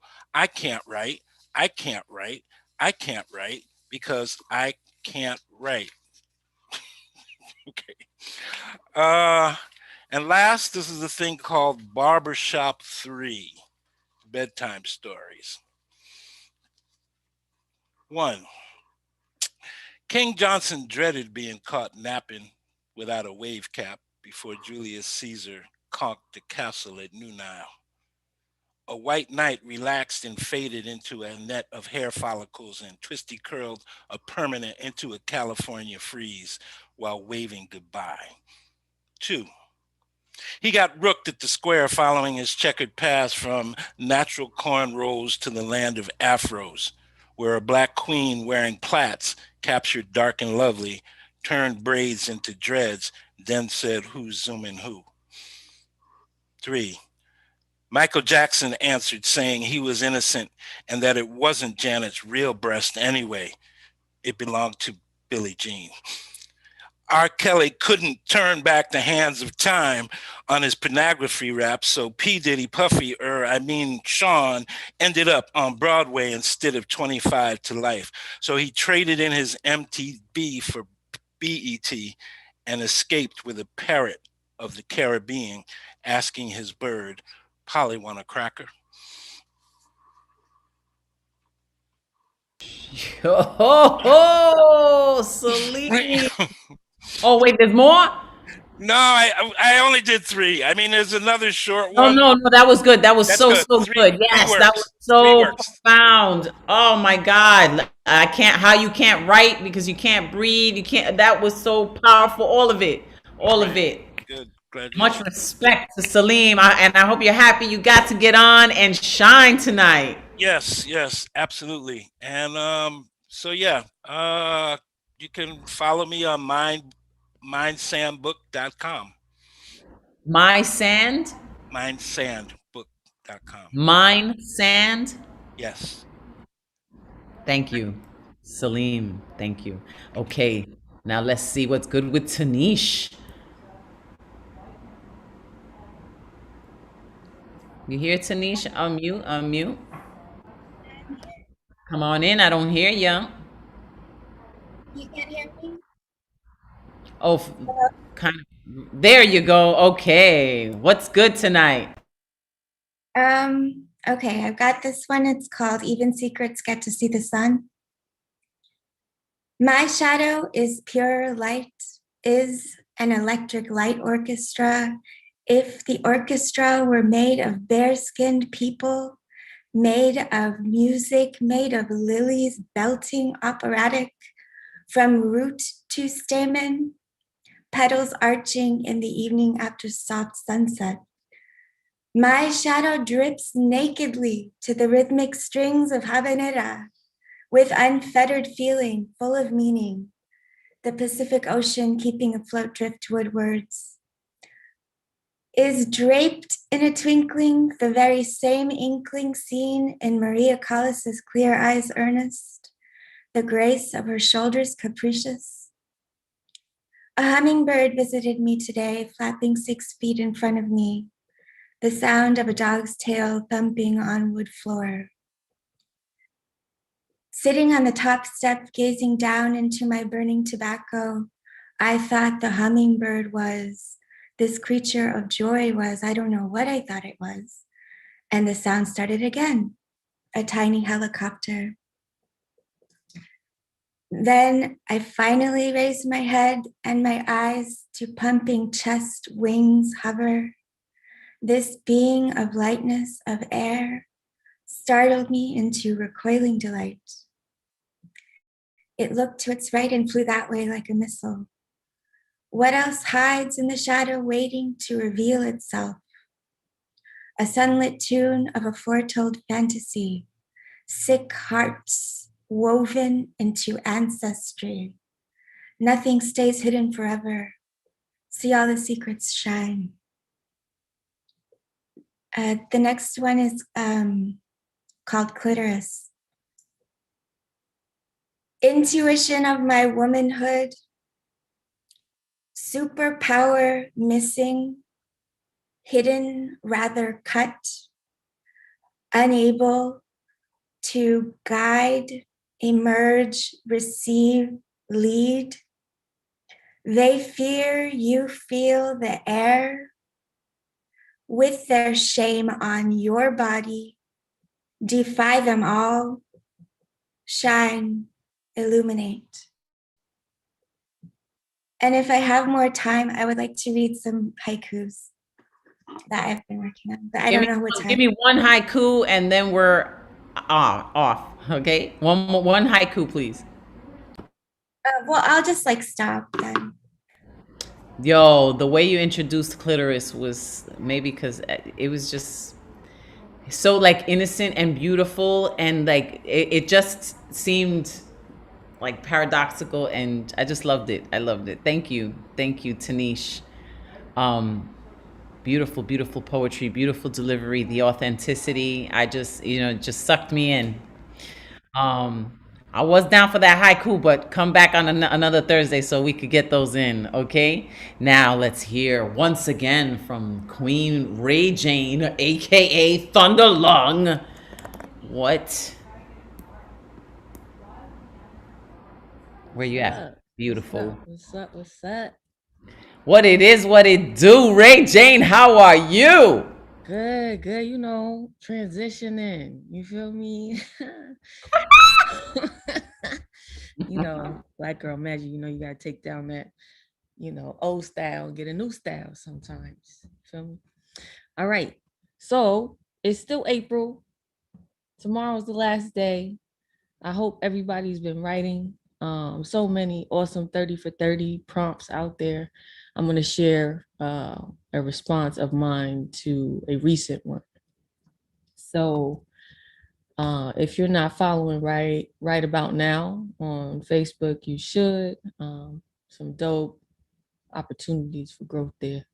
So on the 27th, the prompt that I chose was write a poem where you use a geographical feature as a metaphor to describe a friend or a family member or your significant other or your ex or whomever you choose. And the title to this is You Ain't No Mountain.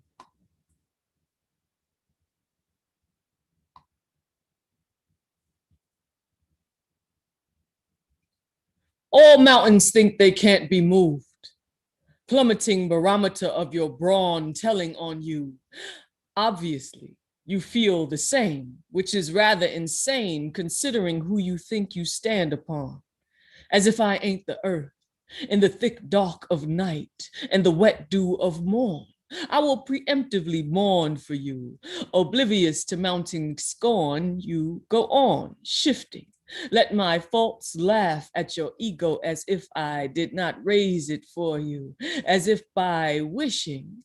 Yesterday you were a molehill and it was your magic that elevated you to your mission. But just as all natural structures tend to, erosion is chasing you. And I don't need your permission. I stream my secret waters through your buried tombs, crack the bedrock of your bloody foundations, exhume myself in bloom, busting your sides to make room while you sleep on me. I place my mustard seeds in deep, deep down in your womb, dormant faith, a ready heirloom, prepared to open you up and let me consume you, bring you back down to sea level. Cause your eyes done got too high and you forgot not to cross my lines, and now I'm shaking, quaking with rage, the dust of you, burning like sage, reminders to peaking peaks, to watch they wind when whipping through my spies. Listen when you speak, and I grow all the tea. Your range is me. I'm your foundation and the goat on your cliffs. I create, climb, and break shit. My movement written in the hieroglyphs. Don't mistake yourself for a pyramid. You're not black enough for pharaoh shit. Your architecture illegitimate. You try, but can only mirror it. When you get too big for your britches, don't wonder why I had to fold you up and collapse your arrogance, throw you in the sea before you tower me. Remember who you fucking dealing with. And just in case you need a hint, that unearthing that you feel, I commissioned it. Thank you.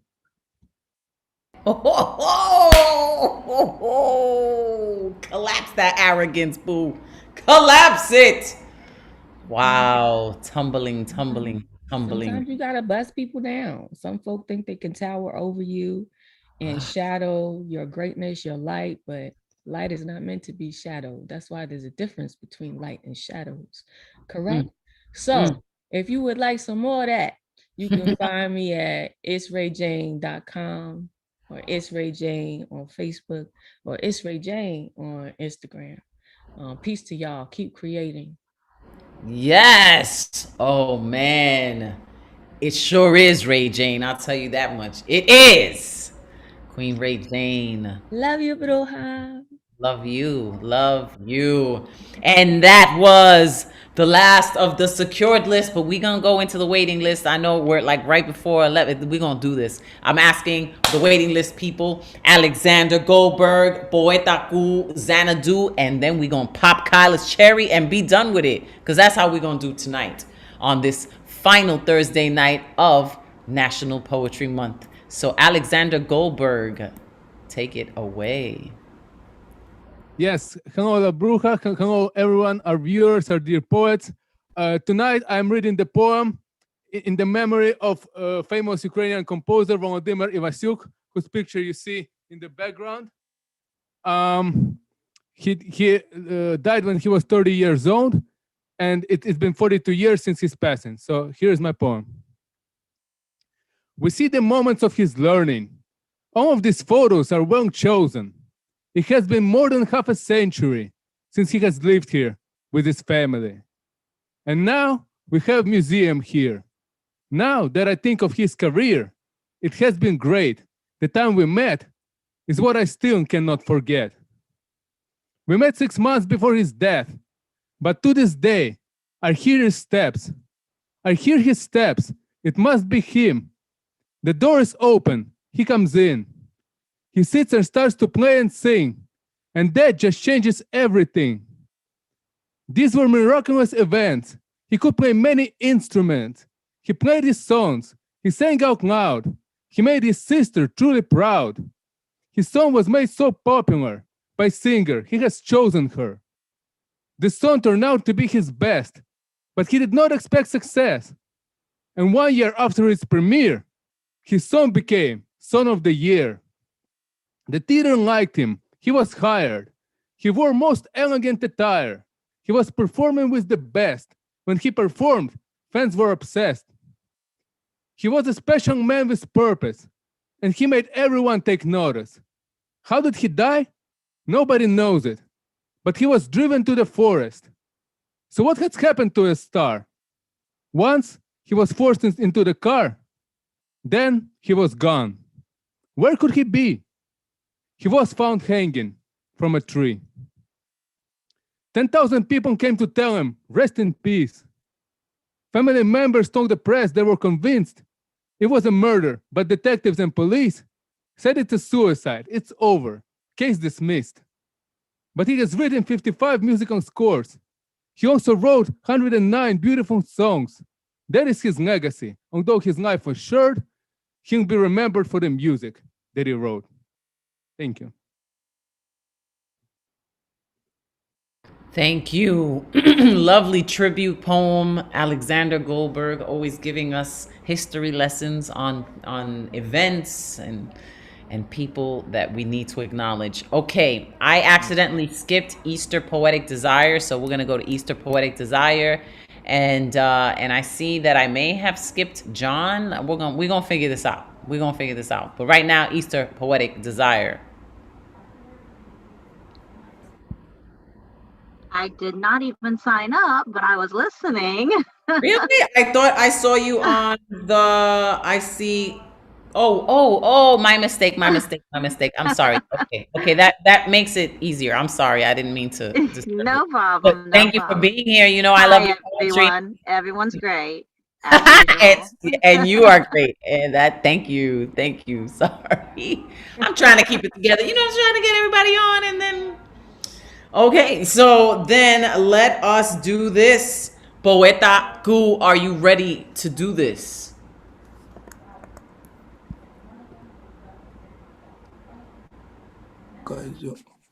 Right. Can you hear me? Can you hear me? Yes. Can you hear me? All the way in Japan. Can you hear me? Yes. All right.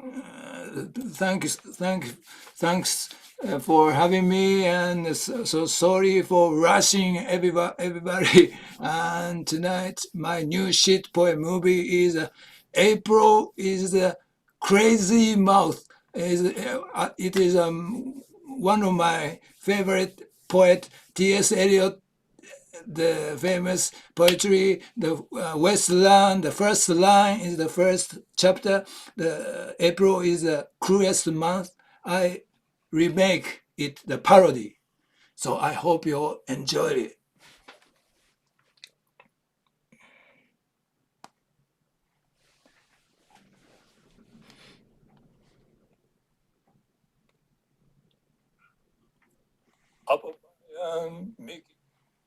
Sorry, once again, come on.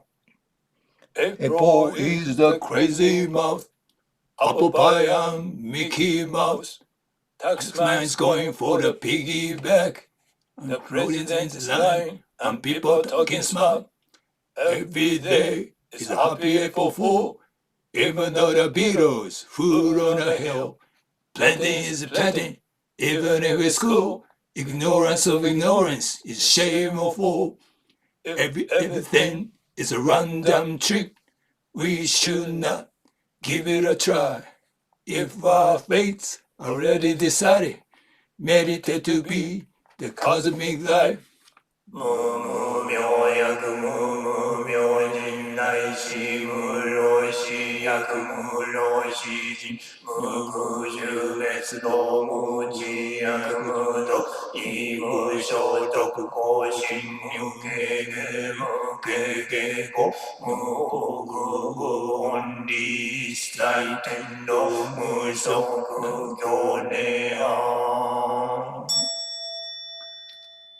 April is the crazy mouth, apple pie and Mickey Mouse.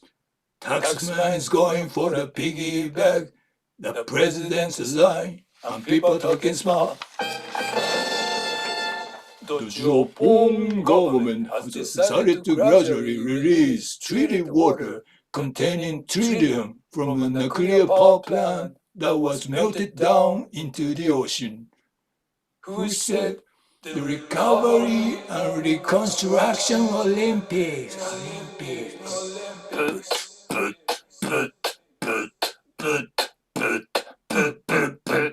April is the crazy mouth, apple pie and Mickey Mouse.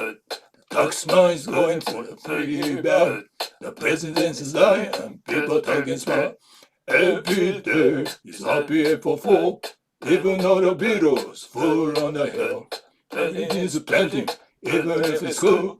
Ignorance of ignorance, shameful. April is the crazy mouth. April is the crazy mouth. April is the crazy mouth. April is the crazy mouth. Thank you so much. Poeta Ku. Oh, wow. You just take it to the next level every time. Thank you so much. Thank you so much. Look at that. Yo, PayPal him. Go ahead. Speak a little bit more so people can see your. Yeah. Thank you so much. And take care, everyone. And Tokyo is a pandemic city, so stop the Olympic, I think. I hope. Thank you so much. Wow. Woo! April is a crazy mouth. Apple pie and Mickey Mouse. Oh! Yo, and you know what really gets me is that all the way in Japan, they know about talking smack. Yo, talking smack is universal. I love it. Poeta Ku. Brilliant. Killed it. You killed it. Okay. Damn, we so lucky. Okay, let's see what's good with Xanadu, who's usually coming out of Amsterdam. Right? Am I correct? Are you in Amsterdam? Unmute Xanadu. Yeah. Okay. Can you hear me? Yes. I told you a long time ago that I would tell about this book. Yeah. In November. Yeah. So now I've read a little bit about it, but I will not just quote from the book because it's not very original. So I will make a portrayal. portrayal of BHO Barack Hussein Obama, a poetical portrayal like this. Yes, I guess everyone knows, of course, this book. I guess a lot of people have also been reading it. So poetical portrayal goes like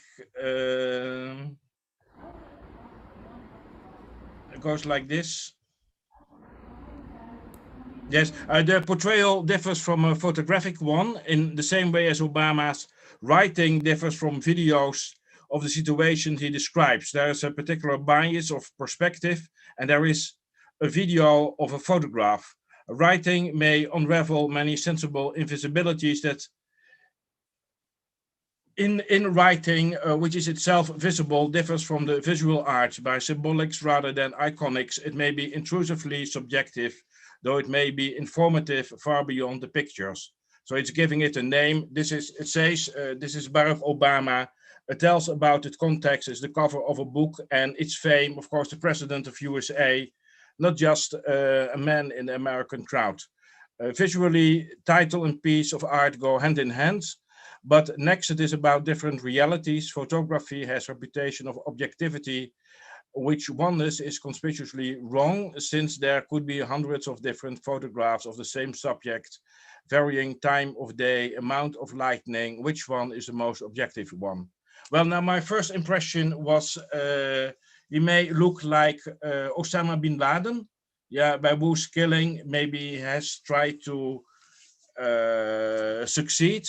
The failed heroisms of the days and in a perverting sway of ways, as I would say. Second, I was thinking he could look like Dracula because of his fence.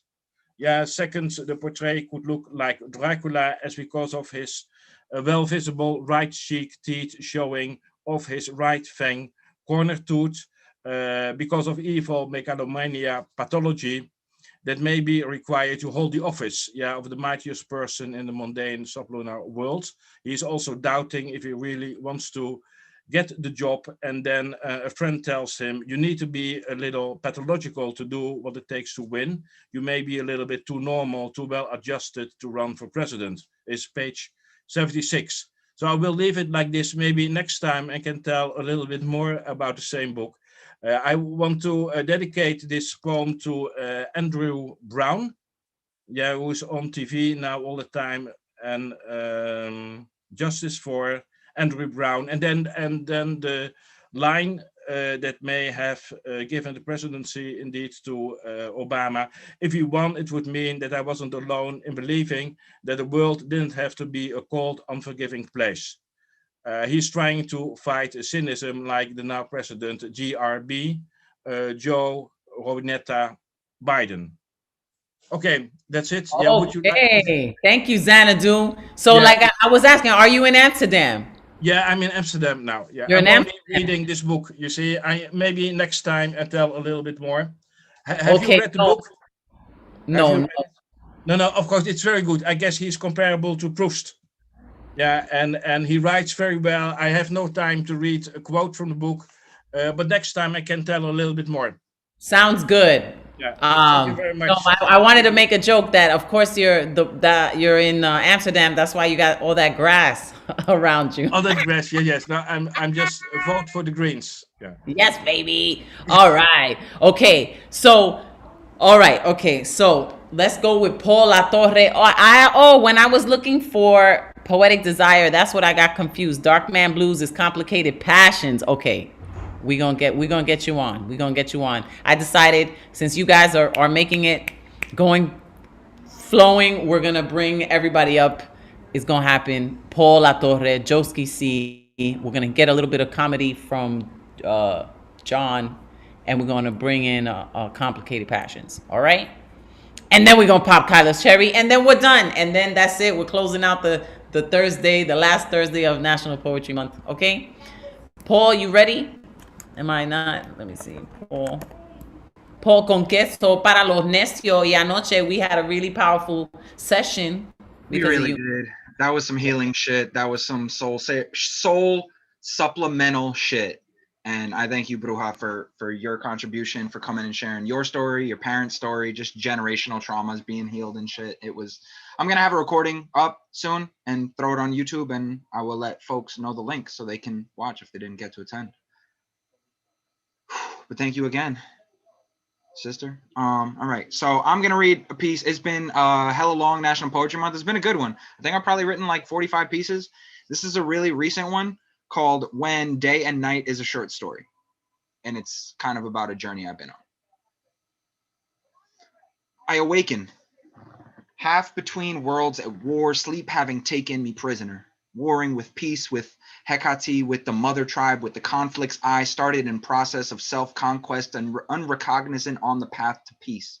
There'd be a four-armed goddess in blue, ready to walk with me, yet every bit as ready to test, said, we got beef, weaponry heavy in hand as a chance, no demands, and I didn't see, still wiping sleep, as Morpheus opens palms to me, benzodiazepine in each, blind to my programming, sandy-eyed to the fact no one owes you the armor off their back. It's been my diaspora to trek my baggage and munitions to schlep up Mount Hira to the Mecca of self-respect. And yes, I am getting there, slow as fuck, but surely, knowing Kalima has her own journey to tow, putting aside my own, having known men to have broken off blades in her abdomen, scuffing bronze of wrist plate cuffs and scurried defense, scarred tissue trying to mend, still hardening over. I know she won't speak on her folklore, and it's not my job to save her. Shit, I can't save self, and I am not the savior I posture to be. Complexing, it's complex. See, when you've been asleep so long, the last thing you want is to slip back into hypnoscript, to let go of the hope, even if it's just a glimpse. And my hope is when I reach this summit, I am not alone in open third-eyed clarity, but that trek, that war, that soul-filling odyssey isn't mine to decree. I am denouncing ties to these broken, potent protagonists, Odysseus and all of his friends, to the imposters, syndroming, wannabe saviors of old lore, and welcoming in spirit guides and goddesses of the new souls blown blue. And whether anyone else continues with on this Mecca is their choice, not a burden. Because I am done making anyone feel prisoner here. Ooh, Paul con queso, Paul La Torre, thank you, dropping mega bombs. Okay, now let's see what's good with Joski C.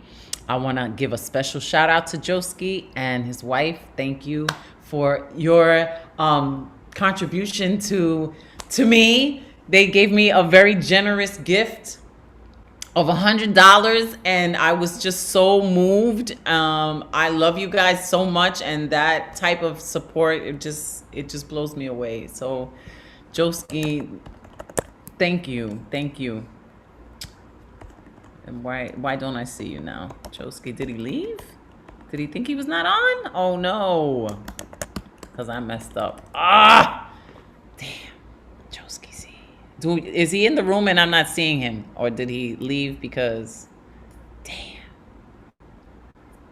Well, they gave me $100, yo, to my Venmo at La Bruja NYC, and I was like, oh man, I feel so much love. But I messed up. He probably saw that I wasn't gonna call him, and then he left the room. I'm sorry about that. But all right, so then you know what? Let's hear some jokes. How about that?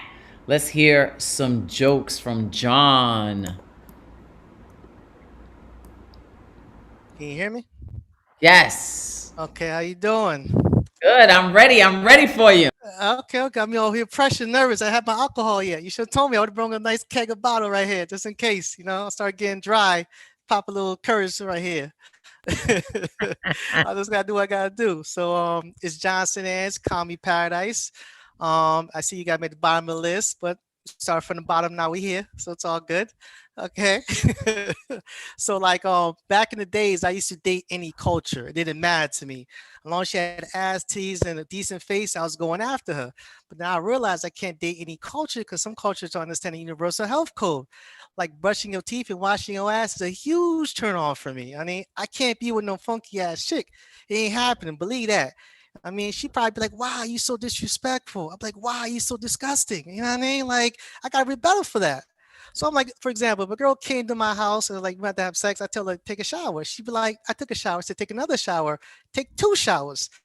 I heard 2 showers better than 1 shower. She like, why don't you take a shower? I said, I'm in the shower right now. I got the Dove and the Irish Spring. What you want me to smell like? I'm okay with that. You know, she'd probably be like, oh, this and that. I'm like, look, you guys too sensitive about this because in the day, if I'm going down on you and I'm hitting it and I smell some weird smell, I'm gonna shut down like the government. Like, yo, what's going on here? This shit not make no sense right here. She'd be like, what's going on? I'm like, I don't know. So just interfering with my sexual being out here. And I'm telling you this because I don't want no awkward situation. So I'm just like, just take a shower. You know, it's cool. I'm not gonna judge you because I figure we're gonna get some nasty stuff. I don't need you to be nasty before the process. You know what I mean, just putting an FY out there. So, for example, like back in college, I used to have an Asian tutor that was tutoring me how to solve for X for some cost accounting class. She was tutoring me, right? And it was a weird smell. It was around her. I couldn't understand that shit. And I'm like, yo, it's one of those off and on bad smell, like a sneaky bad smell. So once you have to wait, observe, and watch, like, where's that shit coming from? Is it me? I'm like, is it my breath? It can't be my breath. Because Colgate, Listerine are like this with me. And I floss 3 times a day. I'm gonna be okay. Then I realized it's not me, it's her breath. I said she had a crouching tiger, hidden dragon in her mouth. I didn't know that shit. I was like, damn, yo. I wanted to ask her, like, yo, when's the last time you brushed your teeth? She'd be like, the last dynasty. I'm like, yo, you fucking up right here. I mean, like, you gotta brush every day. I don't understand that shit because Asians, they good in calculus, quantum physics and biology and all that shit. They get A's and all that, but they fail in hygiene. I'm like, I don't get that. It boggles my mind. It was really weird. So I'm like, okay, look, if it was like she was tutoring me, I feel like saying, time out, yo, your breath interference now. I want to be like, look, we're going to the bathroom, we're going to switch roles. I'm going to tutor you on how to solve bad breath. You know, you got to put Colgate, Listerine together. You got to brush, floss properly. It's just crazy. It's like something died in her mouth trying to come back alive like Pet Cemetery, yo. It's like, yo, this shit's not good. This is very not good at all. And the fucked up thing is she was a cute ass Asian chick, really cute. And it's rare to see some cute ass Asian chick. But I saw, I was like, yeah, but her breasting. So I'm trying to holler, her breath is pushing me back. I'm pushing up, breath pushes me back. I'm getting caught blocked by the breath. I'm like, yo, this ain't gonna work. Fuck it. I mean, it's just crazy. I had another situation I saw that it was like crazy. I was talking to this Indian chick, real attractive Indian chick, but she had a funny, nasty smell to her. I could not figure what the fucking smell was. I was like, what is this smelling? I'm smelling that I never smelled in my life before. Like, what is this shit? So I Googled it. It said, not found, get away. I was like, damn, Google was like that? She was crazy. And it's like, it boggled my mind because she was a pretty ass chick, but she was funky. Like, you're funky as shit. I was like, damn. Then I'm like, oh, then I realized Indian girls don't wash up and brush their teeth every day. You know, maybe the religion is something to believe in, but I'm like, you fucking with me, you fucking with proper hygiene. I don't give a shit what you believe. You don't put that on pause when you're around me. And then like, look, we're going to do this. You're going to take skin to soap and apply water and clean your funky butt. That's what we're going to do. We're not doing that whole, I'm skipping showers and brushing teeth. No, we're not doing that shit around here. You do that around me, you get the fuck out of here. It's just disgusting. I want to introduce her to like, look, here's some, here's some Colgate baking soda peroxide with whitening. You might want to get this in your life on top of L'Oreal shampoo. It's a secret deodorant. You know, she'd be like, oh, what is this? I said, it ain't a secret no more. This is better hygiene for your life. So please take this in your life and be a better rehabilitation to the society now. So it's just crazy. You got to wash up. You got to brush your teeth. That's basic 101. These are mega generalizations about Indian women and Asian women. But I got good sample. I got a good sample though. I just fucked up. I'm bad. I'm sorry. You need to stop following your nose. You gotta, the toucan. You can't do it. Not the toucan. I'm gonna hold my breath. Thank you guys. And Johnson is Copy Pat. Hey, you got it in, John. You did it. Thank you. I was so nervous. Woo. You did it. You did it. You represented, even though that shit was totally not PC. I loved it. Okay, thank you.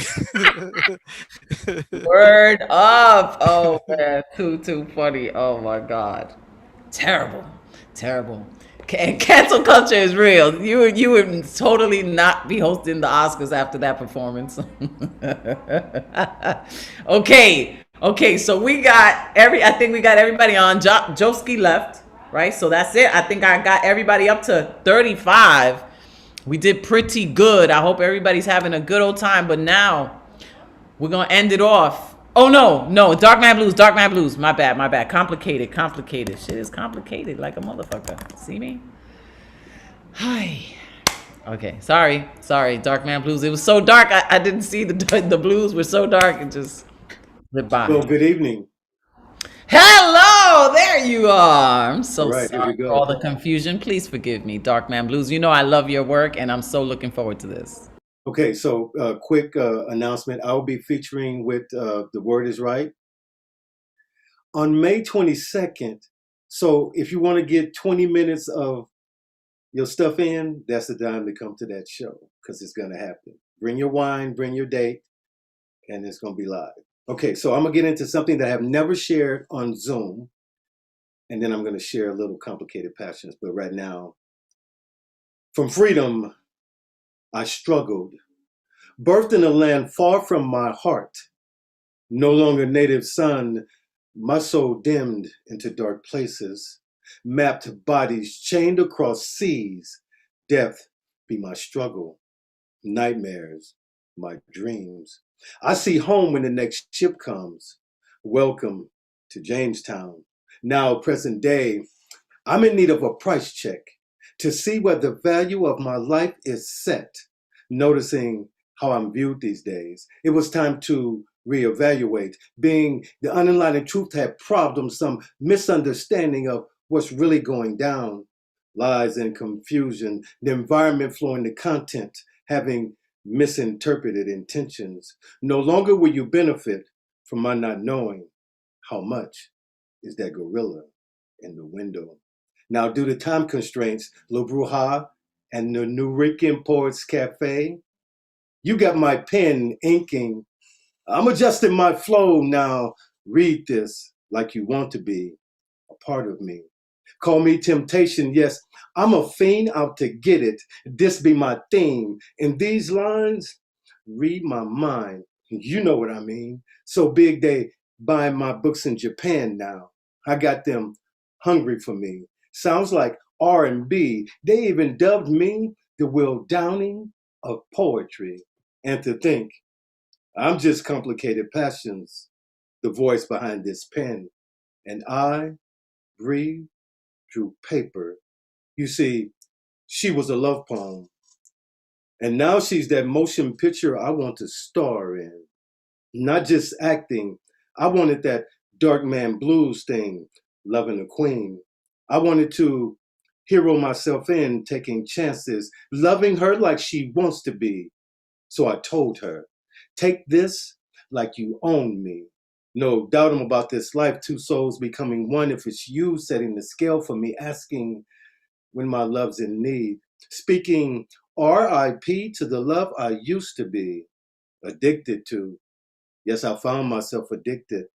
I had to drop digits. My wanting to hear sexy, damn, I wanted to taste it. Like a drug, it had me. It was like confirmation, and in another moment, I had to have it. Making those pillows scream once again. To have her taking me deep like my dreams has got me addicted. You see, it's been a while since I tasted beautiful. Arousing earth tones, she be black coffee in my mornings. Her essence flows through me. I tell her she's that preview to my pain. We love hard. Have you ever felt black rain? I could never let her go. She tells me the same when she says, I'm your fiend, dark man. She's off the chain. Call me the Mackin game. I'm just hungry for her love. I show her Samuel's reign. Thank you, and thank you again. Woo! You had an audience over here. You had everybody was loving it. Yes. Wow, Dark Man Blues, Complicated Passions. You had my pen inking and a whole bunch of other things. Absolutely. Yeah. So, and then if you're live on Sunday, on May 2nd, I'll be featuring at Creative Expressions on Zoom. You can get your tickets free on Eventbrite. Just look for Creative Expressions out of New York, and I'll be featuring there also this Sunday. All right. Thank you so much. So glad that we got you in and we got to hear you. And now we are going to pop a cherry to close out tonight. For the very first time ever, ladies and gentlemen, we have Kyla Garcia. Hello, Kyla. everyone. Coming to you from unceded Tongva land and saying hello to Taino land in Puerto Rico. La Bruja, please touch the sand for me. I will. What land are you on? I'm on unceded Tongva land in Los Angeles. Ooh. All right, Kyla. So this is your very first time? Yes. This is your very first time? Oh my God. Okay, so we're gonna pop your cherry. We're gonna pop it right tonight, and you made it in on Poetry Month, so you are being born a poet tonight in Poetry Month. We going to pop the cherry, baby, pop the cherry, baby, pop the cherry, baby, pop, pop the cherry, baby, pop, pop, pop the cherry, baby, pop, pop the cherry, baby, pop. Ladies and gentlemen, Kyla Garcia. Okay. Woo. Let's get rid of that virtual background. It's all real for you guys. This is called Generational Curse Breaker. I'm glad you found a girl without a generational curse to break. My husband doesn't shy away from my beauty or my pain. Those who came before tried, but in the end chose simple and safe. I understand these choices. If I were them, I would have been afraid. See, I was raised with pure love, a charmed life I've always had. I was also inside my mother when she was inside my nana, inside my great-grand, and things for her were pretty bad. Maybe that's why, even though I was born en paz, I'm constantly fighting an invisible war. On the surface, Cancer rising.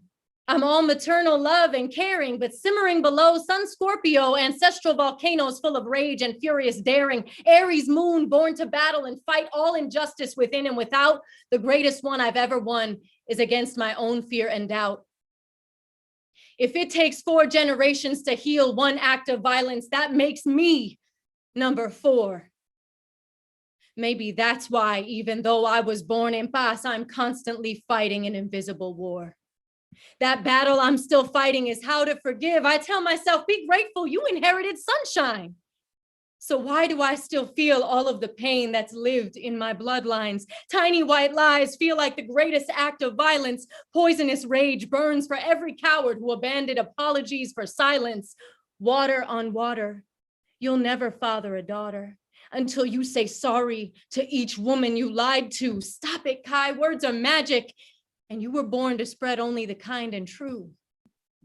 My pen holds the power, so hour after hour, I have to decide on laughter, light, and staying open. I choose poems instead of curses because I know I can't swallow poison without suffocating and choking. In my bones, I've known lifetimes of anger and sadness. I'm trying to heal my double helix.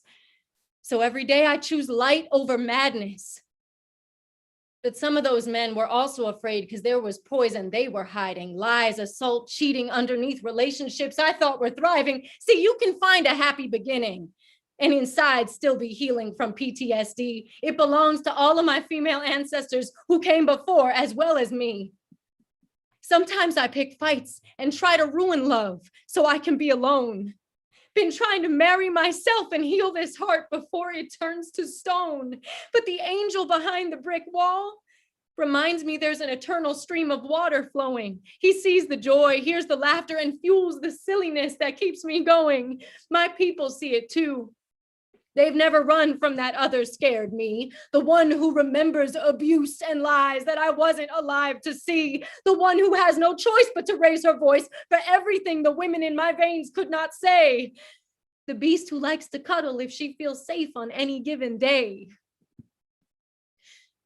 I will break generations of curses by allowing ancient and present sadness to die. I will choose love over revenge, so my great-grandmother's broken wings heal through me and we both get to fucking fly. I don't have to fight my ancestors' battles. I can take up the mantle of peace. Because every time I laugh and breathe easy, their spirits are at ease. I'll burn the rotten roots, plant new seeds, like a phoenix rise free. They survived so I can thrive. and build a new legacy.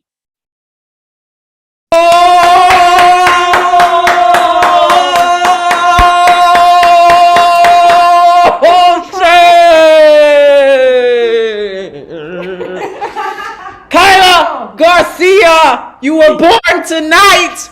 What an honor and a pleasure to have heard you and just witness the brilliance. Se me pararon todos los pelos. My hairs were all like, oh my God. Wow. Proud cherry. That was a great cherry. I'm proud of this one. Thank you, Kyla Garcia. Muchas bendiciones. Let people know how to follow you so that we know what's good. Kyla K. Lark on Instagram. Is that what it is? Mm-hmm. At K. Lark on Instagram. Muchas bendiciones. Follow me on Instagram, La Bruja NYC. For you non-Latinos, La Bruja NYC. And yo, this is what we do. This is our life. This is life. Poetry is life. The healing force. The pulse of humanity. We got our fingers on it. Keep writing with so much love and light I send to you. Muchas gracias. What an honor. Bendiciones. La Bruja over and out of the Poet's Passage in El Viejo San Juan. Peace. Paz. Kyla, paz.